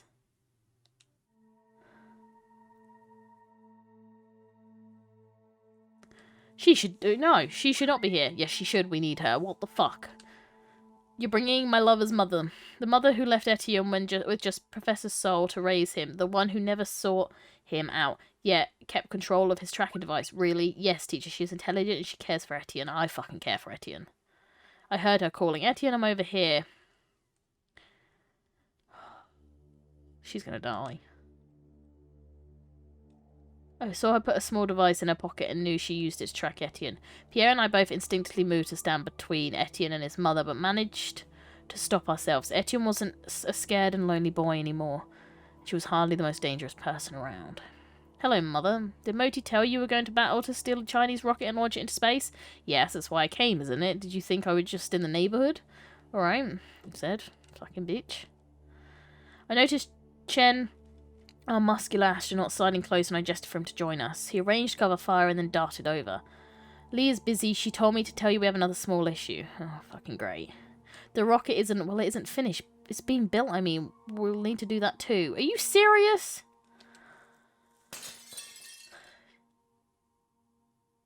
Alright, fair enough. Were you making a joke? No. The run is technically finished, but it's not equipped to land on the moon.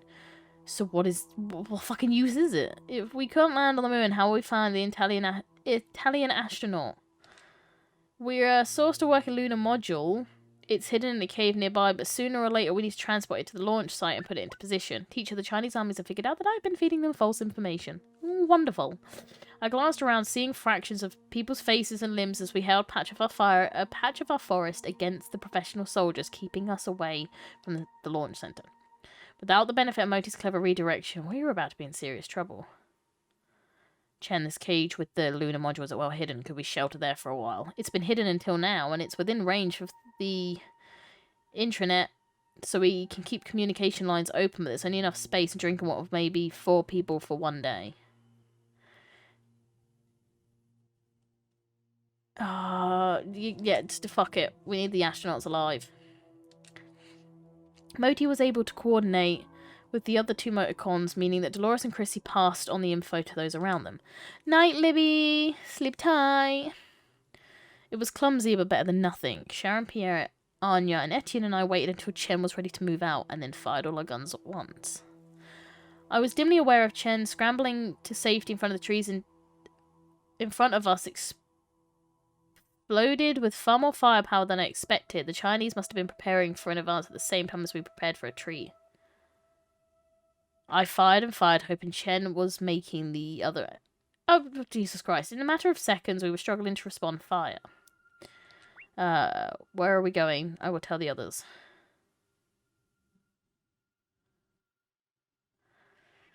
But they just said there's no shelter in this cave. We go to the cave, and it's probably got enough for a day for 4 people. We've sent the astronauts. If we attack, I feel like people are going to die. But also at the same time, this cave literally only has space for 4 people.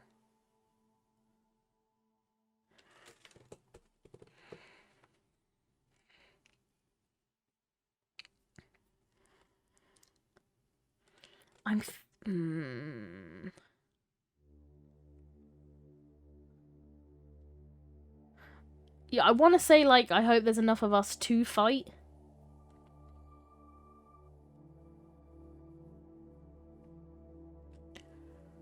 I think either way someone's gonna die. And it's now just about whether or not we risk the cave or we risk the launch center.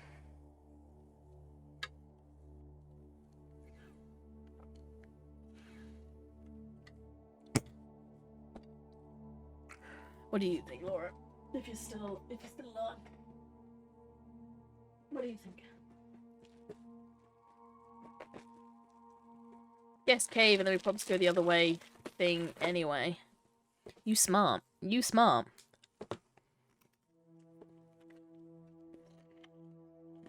I'm in love with this shit. I swear to fucking God. Ha! Maybe Pierre's gonna die. Pierre lay down in the dirt to get clear of you underneath the car and screamed in pain. I don't feel good. You don't feel good. About the cave or about me? Or about yourself? Are you dying?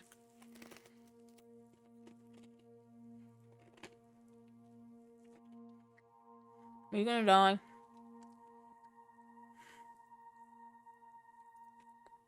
In myself. Oh, Jesus. I'm meant to be the dying one, not you. Your turn can be tomorrow.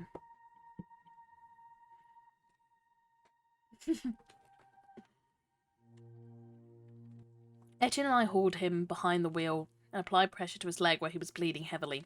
We exchanged a horrifying glance, knowing Pierre only had moments to live. Pierre closed, eyes cleared suddenly, and it was obvious he knew he was dying. Move out, he said. I'll be your rear guard. Keep him off your back so you can get a better position, so you can live a bit longer. Etienne shook his head wordlessly, but he was already grabbing the few weapons we still had nearby. Big, brave security guard, muttered Pierre. That's me. Etienne propped up his friend and placed a gun in his hand. He was dry-eyed, but he looked like he'd rather turn the gun on himself than leave Pierre behind. I'm a big hero, saving the world over here. He slumped forwards. Etienne gently propped him back up and kissed him on the cheek. Then we turned our backs on our friend and ran up the hill, stumbling over the crest face first to lie exhausted but alive in the dirt. Up you get. We just lost the front line, which means we've got to get going. Half of me wanted to yell at her heartlessness, but she already had a convoy moving off, and she was holding a van door open for the last of us. I climbed in without a word, crouching on the metal floor while Sharon and Anya took up firing positions at the back windows. Sharon, you should drive, I'll take your position. Fucking no, Etienne, I'm sorry.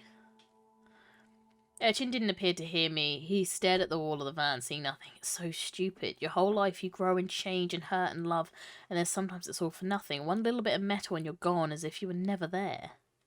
No, Pierre saved us. He spent his whole life being honourable and brave, and that's how he died. Etienne bowed his head and wept. We rattled and bumped through the forest, and I soon realised we briefly outpaced the Chinese army. For a moment I was tempted to give the order to just keep driving and leave the battle to someone else, but there wasn't anyone else.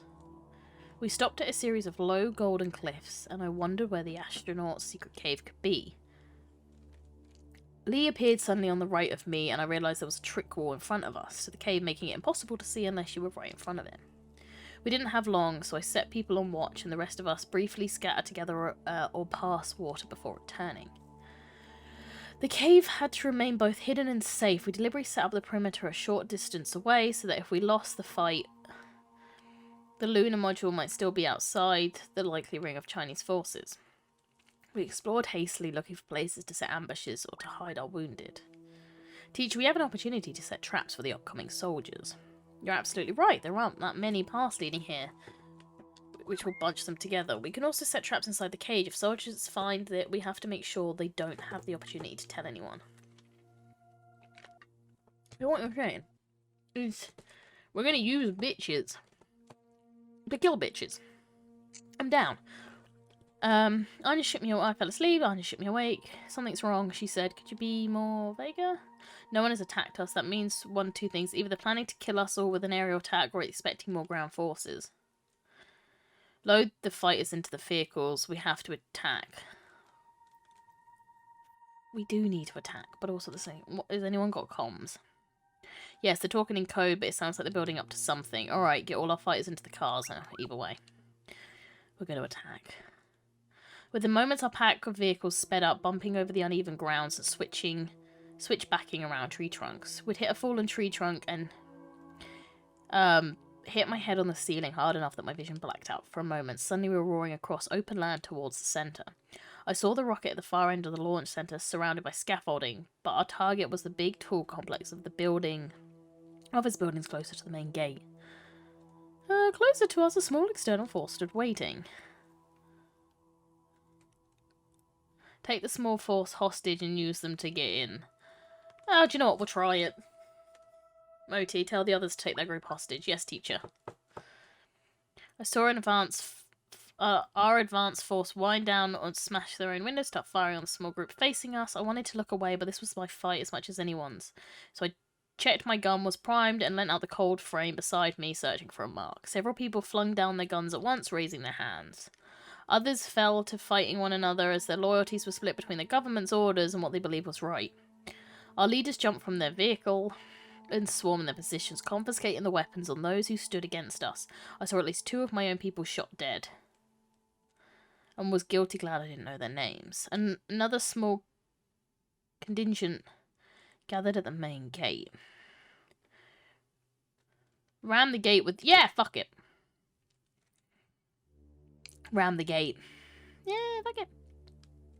Our line of vehicles drove in over the ruined gate, circling the front of the building. We were in. Dozens of people came running to me, and for one horrifying moment I thought I'd been killed. They wanted to join us. I actually recognised one or two people from our last attack. It wasn't me they trusted, it was Tanya and Dr. Liang. Send them home. Fuck it, guard the perimeter. If you die, you die. They actually thanked me for sending them to the new front line. I hated myself even as I made sure they were properly armed. Their help could make the difference between success and failure. Night fellas, my people and the Chinese soldiers consolidated our positions. I set watches for the night and assigned a couple of stealthy times to set traps. I wanted desperately to fall asleep, but it was too good of an opportunity to waste. Some of our Chinese supporters listened carefully. Anya went with them, leaving me with Sharon and Etienne. Etienne frowned at me over a cup of vending machine coffee. You look terrible. Thanks, babe. He's okay telling me, you know what I mean. Go to sleep. I'll watch over you. Wake. Have some sleep. Wake me the second there's trouble. Very well. I leaned back and let myself drift away. Teacher, wake up. What? What's going on? The Chinese army has added mercenary band to its ranks. Who? The company has upgraded its Asian members into a standing army and now they're coming for us right now. Great. Cooperating with the Chinese. Yes, teacher, what do we do? Cry. Is the rocket finished? Does it have its calculations? No, teacher, none of those tasks are complete. Split your forces, sending some to guard the rocket. Draw enemy fire onto the office building. It's the only shelter you've got. But your forces sending some to guard the rocket. They're all gonna die. So, office building. Wake everyone that can hold a gun or throw a rock. It's time to fight. I heard my order echo down the line, and I hastened to the broken windows overlooking the main gate. Sharon and Etienne were beside me, and I was glad to have them both with me. I could clearly see the mismatched column of company fighters striding towards us next to the more organised Chinese army. I was pleased to see that the Chinese force had clearly suffered from the traps laid out for them. Where's Dolores? This looks like our kind of party. You know me so well, she said, hauling a filing cabinet over the jagged window sill so it crashed to the ground, making the front ranks paused as if they realised we didn't need bullets to kill them. Nicely done, I told her. She grinned at me. And then more shit starts happening. Dolores fell flat as a column behind her caught a lucky bullet. That was a bit much. If there'd been a couple of steps closer, I'd have been done for. I silently thanked those that helped us cut down the number of Chinese platoon. They saved Dolores' life. I went cold at the thought of what might have been. Yeah, be careful. You're no good to me dead. We waited, holding our breath, as the twin armies got closer. Steady. The front ranks will be within range in 3, 2, 1. Now! Fire! All around me, guns shouted the counterattack. We were arranged to the windows of the 3rd, 4th, and 5th floor, and we rained down deadly hail on the armies below. It was impossible to miss. Chinese and company soldiers fell like 9-pins, tripping those who followed them. Still, they came onwards, piling their own dead and wounded in a bloody wall. I realised my gun was empty and reloaded it. Had I just killed 6 people? Bile rose in my throat. I closed my eyes and fired again, willing the forces arrayed against us to turn back and save their own lives. Teacher, stop shooting. The first assault is over. I opened my eyes and my heart leapt with hope. They were retreating. We still had the offices. Looking to my side, seeing that Etienne and Sharon were still with me and unharmed. Sharon was grinning, Etienne was crying. We did it. We're still alive. Teacher! My processor is overloaded. What does that mean? What do I do to fix it? I need assistance monitoring the communications, and most of them are in Mandarin. Who speaks fluent Mandarin? Petrus speaks several languages, in addition to his native Indonesian, Mandarin among them. He's the obvious choice. Where the fuck is that bitch, then? No, fuck it. Thanks for the advice. You're dying as it is. We need a hacker. Right. Do you see that Moti? What are they doing? They're regrouping. We're running out of time. Teacher, Akio is an excellent hacker. Despite being so young, he is standing by. Yes, Moti, are they attacking now? Please wait a moment, teacher. Yes, they are attacking. Wonderful. Ready? Shouted at the top of my lungs. Ready, said Etienne. I wondered if I was the only one who heard the terror in his steady answer. He reached out and touched my hand, and I pressed his fingers to my lips in a kiss that I would very much hope wouldn't be our last. I felt sure I could face the company's army bravely if only I could hold Etienne's hand. I glanced at him and saw he was glancing at me. He blew me a kiss with the hand that wasn't holding a gun. He turned away, facing the oncoming mercenary army of the company. I swear to God he's gonna die. The Chinese soldiers hung back, letting the company soldiers take us alone. Rich, what up? How you doing? How's life? How's everything? You turned up to a nice battle. How is everything? They no longer gave us convenient mass of bodies. They approached in a single thin line and used an array of weapons. It was impossible to tell where they hit us and how hard. Hey, Rich, doing? I'm good. Cat on my lap, watching Nanny McPhee. Oh my God, that's the dream. That's the dream. Nah, it's too late. I'll say. Oh, are they only just moving on to craft now? Like, I assumed they would have done half and half, like an hour of one and an hour of craft. Yep, Jesus. I mean, I guess if he goes till later, but I just thought they would have done half and half. I could see the expressions of their faces, men, women, and even angry teenagers who should have been throwing spitballs rather than clutching grenades. Aim for their legs, you only need to stop them attacking, not kill them. Aim carefully and shoot to kill. Yeah, I only just started, sadly, I'm learning about Java.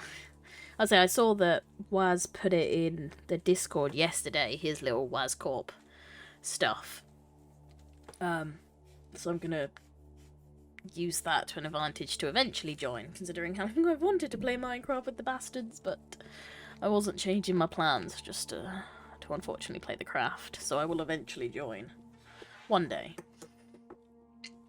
But I barely ever used Java. I think I've only ever used it with Mao. Why do you need to learn about Java? I don't think Laura's ever properly used it. I've only ever used Java once. I've got Xbox and all of that, so downside. But yeah, the boys mainly use Java. What is Java? Like, so with Minecraft you get Java and Bedrock. So Java is the more coding. You can mod it. You can mess around with it. PC edition. Bedrock is PC, Switch, Xbox, everything like that. According to Wazers, yes, in technicality, because you could mod it and do VR and all of that shit, it technically is superior, but it was also the first. So, technically. You know. But yeah, you can do a lot with Java. I just never had it. I always had it on Xbox, because it was free. I bit my lip and tried to steady my wrist as I shot again and again. Be careful, teacher, do not die. Their lives matter too, I won't kill anymore, you're right. Oh shoot, do you know what, fuck it, let's kill some people. In moments like this that we discover our true selves. I think I am finding my true self. Oh, Moti, you'll be fine. Even in the middle of the battle, that quiet comment chilled me. Moti had been like a child to me once. I was their teacher, but it seemed the lesson was almost over. Yes, do it. Kill people. Kill. This is the end. I'm trying to, like, rush through it as quick as I can to get to the end. I realised I stopped shooting, but forced myself to begin again. The air was full of screaming, and the ground below was visibly muddy from all the blood shed there. Still, the company fighters came forward, shooting at my floor of the building since it was the closest. I flinched as concrete shattered beside my head. Oh, cool, there's an airstrike! My mind blanked. I had no idea what to do, and then I remembered what mattered most. Will they hit the rocket or the astronauts? Or will they just hit the rest of us, destroying the office blocks? Teacher, they will... Oh, we're all gonna die. My communications and hacking replacements may be able to divert some missiles so they hit our enemy, but their margin of error is still dangerously small. What are you gonna do? Oh, retreat, tell everyone to set a boundary in front of the launch pad. Ask for volunteers to continue edging the soldiers while the rest of us retreat to the launch pad. Do you know what? Let's send some people to die. You must go to the rocket where the chance of survival is higher because you are the only person connected to every member of our force. I was guiltily glad and hoped I wasn't about to witness more wholesale destruction. Pausing only to check Matron's makeshift hospital was in the basement rather than somewhere even less safe. I led the retreat to the launch pad. The rocket was a glorious sight, much bigger than I expected for a 4-man crew, and even painted in glorious red, black, and silver. Even in the middle of everything, I took my breath away. Satine ran out of the rocket scaffolding to meet me. How did you know? Know what? Chase declared radio silence half an hour ago. The fuel is on board, and they're just checking their calculations before we start the launch. Great. They're all right, all the astronauts, I mean. The rocket is sky ready and still has 4 crew. Just a few more minutes, but we need a runner to check on everything and verbally report back.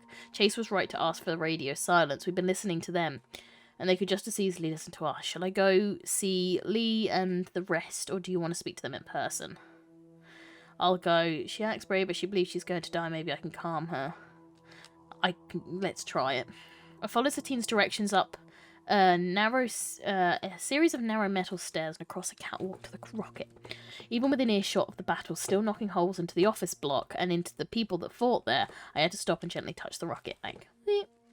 It was real. The mechanical creature was made by human effort and intelligence, yet it belonged among the stars. My wonder faded as I realised I had no idea how to get in. Unable to think of anything more high-tech, I knocked. I heard the sound of metal on metal, and then Chase emerged, looking distracted. Nearly done, don't interrupt us. Lee emerged, looking just as vague. She emerged from her fog briefly to thank me for assigning Chase to work with her. It was good talking to an engineer to engineer, but we need to go back now. Satine's being shot. She's on her with her experience. She's ahead of defending the rocket. He smiled slightly before turning away. I wasn't sure if he was smiling to know that she was safe or that the thought that she was nearby protecting him. I let them go and began returning to the ground. Teacher, one of the automated missiles is still on target. We cannot divert it.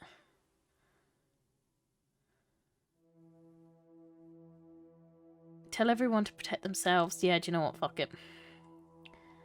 A group of people came running towards us from the office block, looking tiny. I glanced back and saw Chase leaving the rocket, followed by our 4 astronauts. No, get shelter, retreat. I froze in blank horror as I saw a drone plane flying over the forest. It was coming for us. The 3 of the astronauts fled back into the rocket.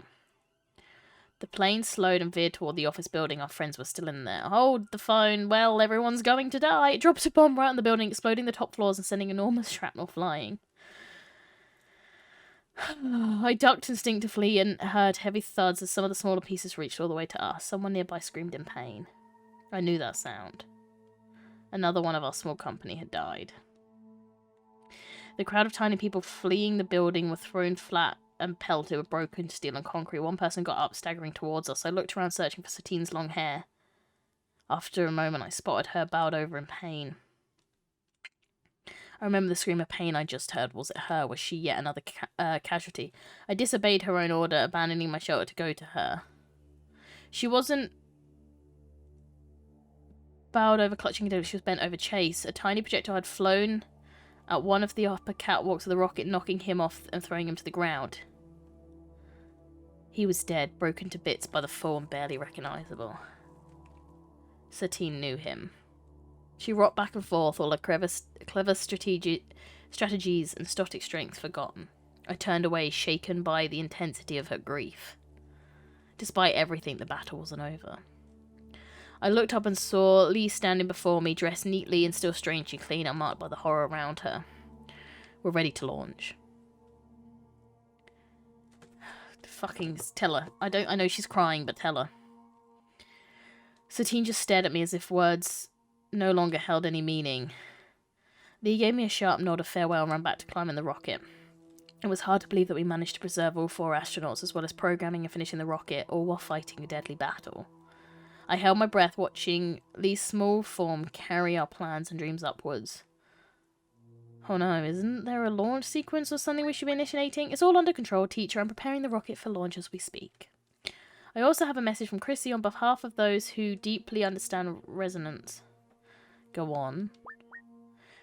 They say she is watching us right now. They say she has hope for the first time in months, that she They say that those who fly among the stars will see her face to face. They say she longs for her friends to finally understand who she is.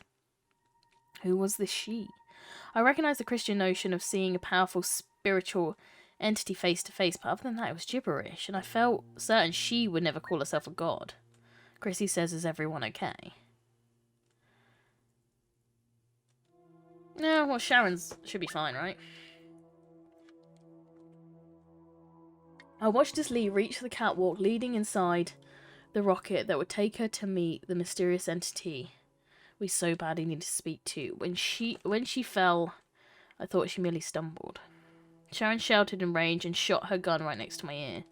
With my ears ringing, I looked where she was and saw a single Chinese soldier who managed to approach us from the launch pad. He held a gun in his hand and Sharon's bullet in his head. I looked back up.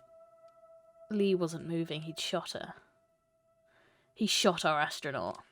Fuck!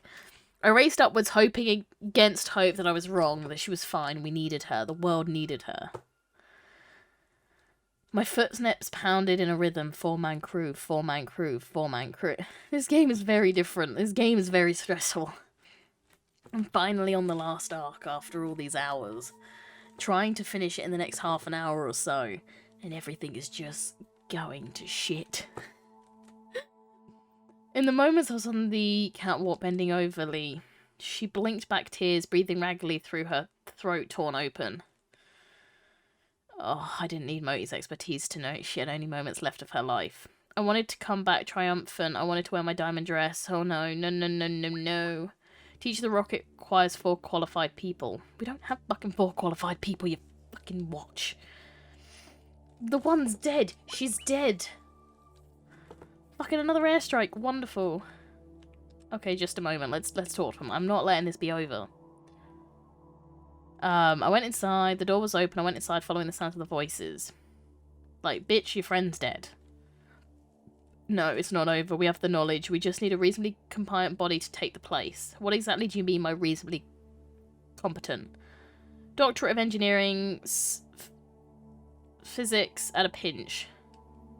Physically and mentally fit too. Ah, like Chase. Yes, exactly like Chase. He's dead. Oh. Yeah, take the watch. I stared at my Moticon. Moti was right. Moti had the mind and I had the limbs. Together we could do it. Together we could take the play. Wait, I'm going to space? Did the astronauts do... Am I going to fucking space? Not to mention going into space meant leaving all my friends behind. I may never see them again. Am I going into fucking space? Am I going to fucking space?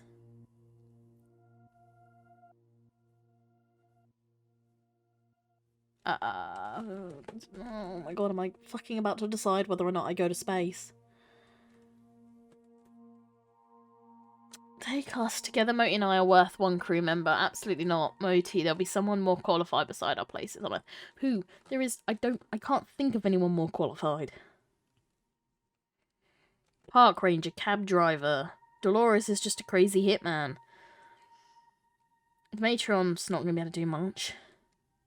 What about Atherites? Oh god, won't we die? I don't know. But I'm trying to think of who else is physically more qualified, because he's right, Moti can do it all. I'm just would be the hands. But I don't know who else left in our team who is alive that is more qualified.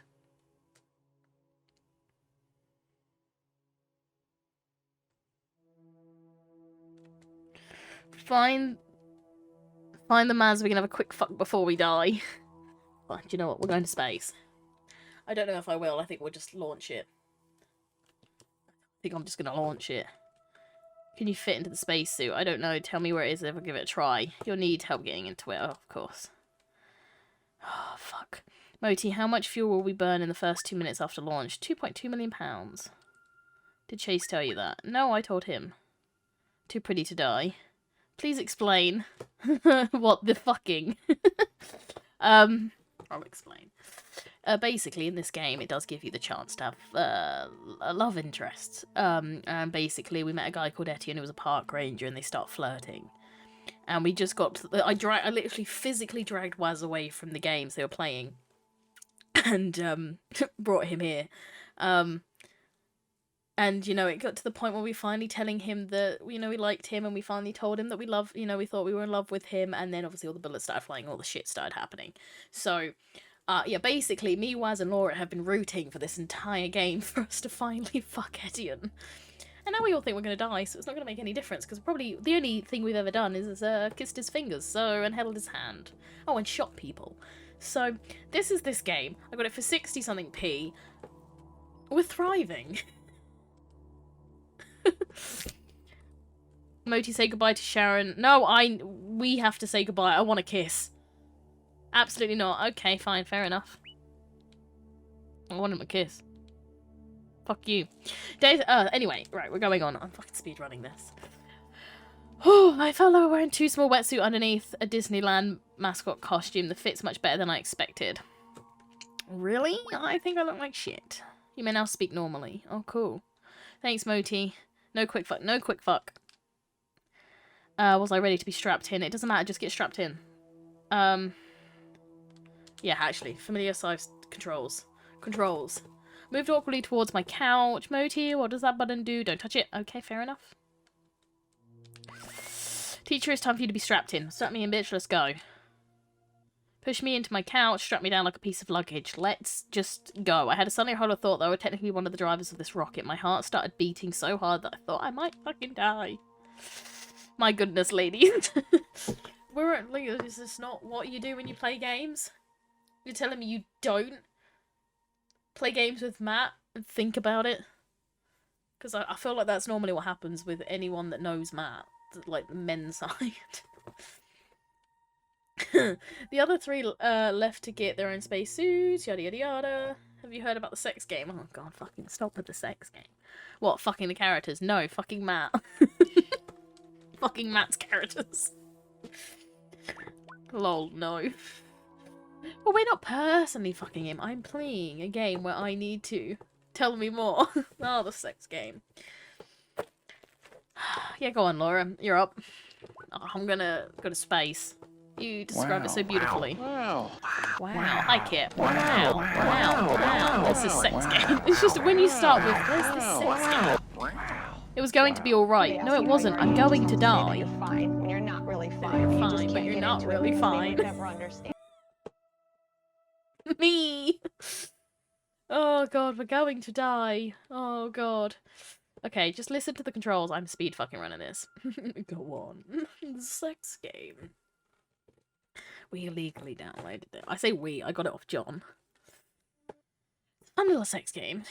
You're this dude and you can make decisions, and based on these you can fuck multiple men. This is what we did during a point of lockdown at midnight some nights. We'd sit in my room, TV screen on, sex game. If you don't do that with your friends, are you really friends? Jane gave a small wave. He didn't look like a broad-shouldered soccer player anymore, and not much bulky. Are you alright? Hold on, I don't think I have any mods here. One of them's asleep. So gay fucking as a video game with the ambition of getting fucked. Exactly. There was something up, everyone was listening. I can do this. I can do this. Jen laughed heartedly as if it made a fantastic joke. I'd have jumped too short if I was able to move. I've turned off the group radio now. You must speak without being heard. Don't you need to monitor things? All calculations are complete, teacher. We are now ready for launch. Counting down. I'm scared. I'm going into space and I'm not gonna possibly fuck my man. Yeah, the first time we played, we only get blowjobs, I think, and it was a scam. You out of context, Laura. Out of context. I mean, it's not my cup of tea. It's not everyone's cup of tea. It didn't exactly how my night was going to go when we first played it. But Laura's obsessed. Would you like me to open communications? Yes, please. I know, teacher. Yada yada yada. Yeah, I think you are blowing this. Laura's like, sex game! It's not sarcasm, Moti's just busy. Somehow I couldn't help feeling that I was no longer the parent in our relationship. Then I realised what I was hearing. 8, 7, 6, 5, 4, 3, 2, 1. Okay, 3, 2, 1. An angry giant punched me in the chest and face, pressing down with irresistible power. The entire rocket shook violently, and I felt certain I was going to break apart. I couldn't even lift a finger to save myself. Suddenly, the sunlight faded, and in seconds it was completely dark. For an awful moment, I thought our timing was wrong, and the sun had already gone out for the last time. Minutes passed, and I didn't care about the sun anymore. I felt sure I should be blacking out, yet I didn't. In my supine position, it was impossible for the blood rush to my head. Suddenly, the engine stopped, and I was thrown forward, or was it upwards, pressing against my restraints. I'll stick to Age of Empires. Does that not have the same qualities? In an instant, the angry giant was back, throwing me down into my reclining seat and crushing me, so I wished I had the ability to pass out. My heart pounded in terror, sure that our rocket was about to explode. Will the pieces of my body fall to Earth, or drift to be as lost as Luca? The second engine is engaged, teacher. The launch is going very well. Every instinct screamed that Moti was lying, but I knew I was being illogical. Then suddenly the giant let go and I was flying. We're in space. Gravity didn't hold me anymore. Is everyone alright? Like, do I have a working crew? Check. Check. Check. Moti told me how to release my restraints. I battled for a moment with my enormous suit encased my limbs, but then I was free, completely free. I floated. Yin and Day had only partially released their straps, and Yin was checking nothing mechanical was damaged, while Day spoke to our improvised ground control team. I heard the sound of gunfire through the radio and remembered the battle I left behind on Earth. Welcome to space. You know what? Laugh out loud and go touch the ceiling. Let's have a bit of fun. I'm pushed off the floor, accidentally kicking Chen in the face. Because I'm a dick. The others laughed, and I realised I was one of them, a real-life astronaut. In general, the launch went very well. What didn't work? There was some minor external damage. I have already adjusted trajectories to allow for it. Chen whistled, impressed. Didn't look as green as I felt. Do pieces usually fall off rockets when they're in flight? Well done, that's exactly what Lee... And, you know, you remember Lee's dead. Float up the ladder so they can talk more privately. I can never replace her, but Moti will keep us safe. Let's be nice. Well, I'd be happy to play that game whenever. What, Age of Empires or... sex? Day shot me a grateful look, and I floated away before things became even more awkward. I've turned off the main radio channel. You may speak privately. Thank you. You're so nice. You misunderstand me. We need to speak privately. Oh, for fuck's sake, Moti. I'm sorry, what? What do you mean she wasn't killed by a rogue agent? So it was someone from the company. The trajectory of the bullet that killed... Why am I in this fucking rocket? I'm going to die.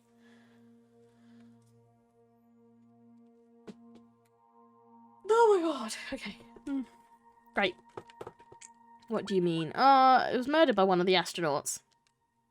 Great.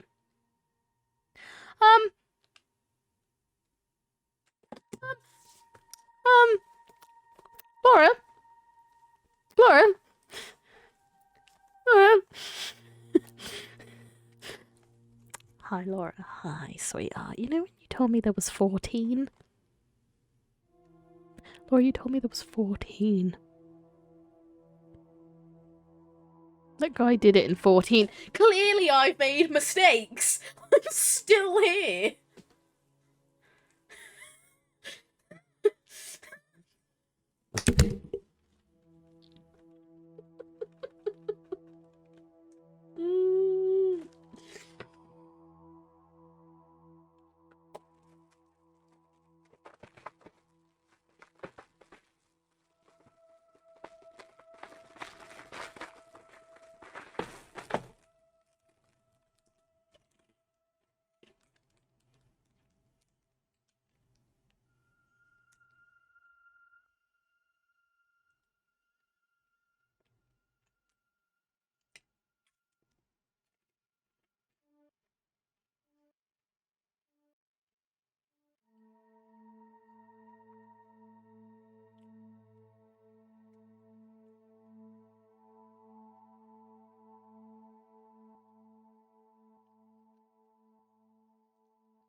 This game's never gonna end.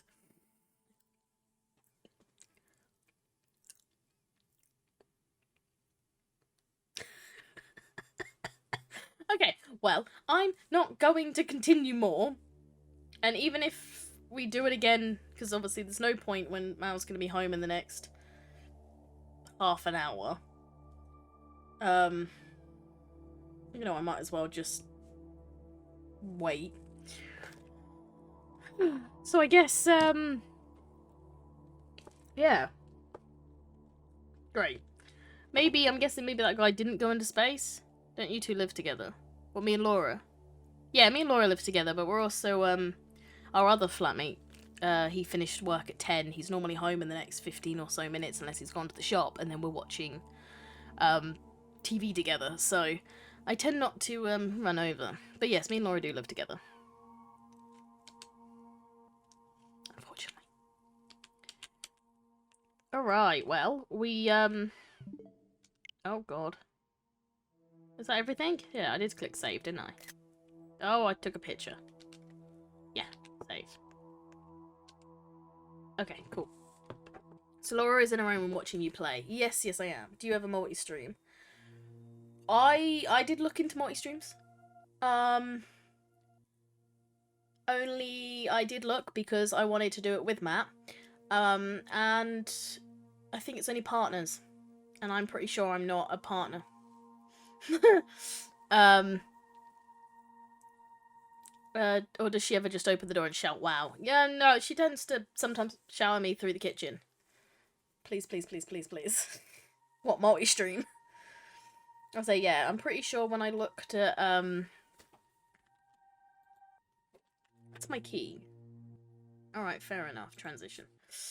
Nah, shout wow. Oh, my anxiety wasn't made for cameras. Nah, shout wow. I don't think her shouting wow will be picked up, plus we can't because, our other flatmate's asleep.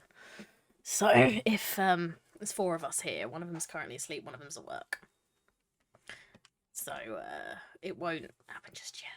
I'm pretty sure Laura's had to be pretty quiet while she's gaming with Matt anyway. But yeah, she does sometimes think, where do y'all live? That could be information that could be used against us on the internet. London. I'm just watching Matt. Oh, you're not playing? Oh, I thought you were going to possibly try Minecraft. London.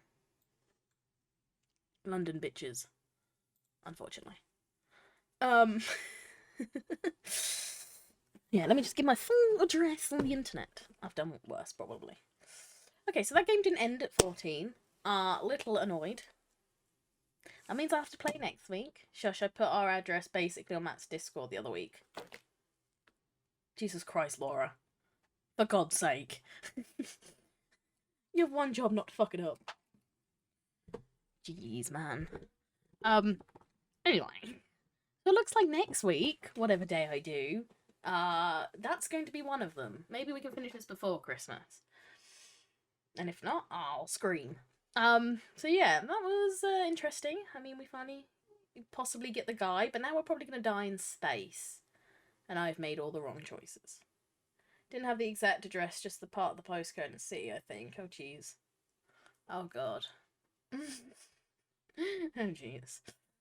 Laura's out here doxing all of us. But yeah, I think, so this weekend, what are we, with Thursday? So Saturday and Sunday are day streams, and then next week, pretty sure Tuesday's a day stream. But it'll be a later, yeah, Tuesday's a day stream. Come out in the evening. Thursday will be an evening stream. Saturday and Sunday will be day streams again. So probably the Thursday again will be this, because it doesn't take up as much time. So hopefully. But yeah, so this was fun. Take that off. Put that back on my fucking T-Rex that Kit got me. I fucking hate this game. But here we are, we're still playing, and I definitely won't be playing 2 or 3. Any of the others. Yeah, so it's been a fun one, and I didn't die, so that's good. Fucking great. So yeah, so hopefully we should be all good for Saturday for more dinosaurs, more costumes, more dinosaurs. Hopefully we can bang out Jurassic World. Oh, thank God. Why can't I see? Oh, there he is. So yes, so thank you for watching. Thank you for being here and all that shit. And until the weekend, It was great learning about you girls playing sex games. Yes. Yes, I'll play the sex game on here just for you. There is a covered version, but I couldn't be to stop laughing. But that would be a nightmare. So yeah, thank you for watching, thank you for being here and all that shit, and hopefully to see anyone at the weekend. And if not, I will see you next time. Bye bye.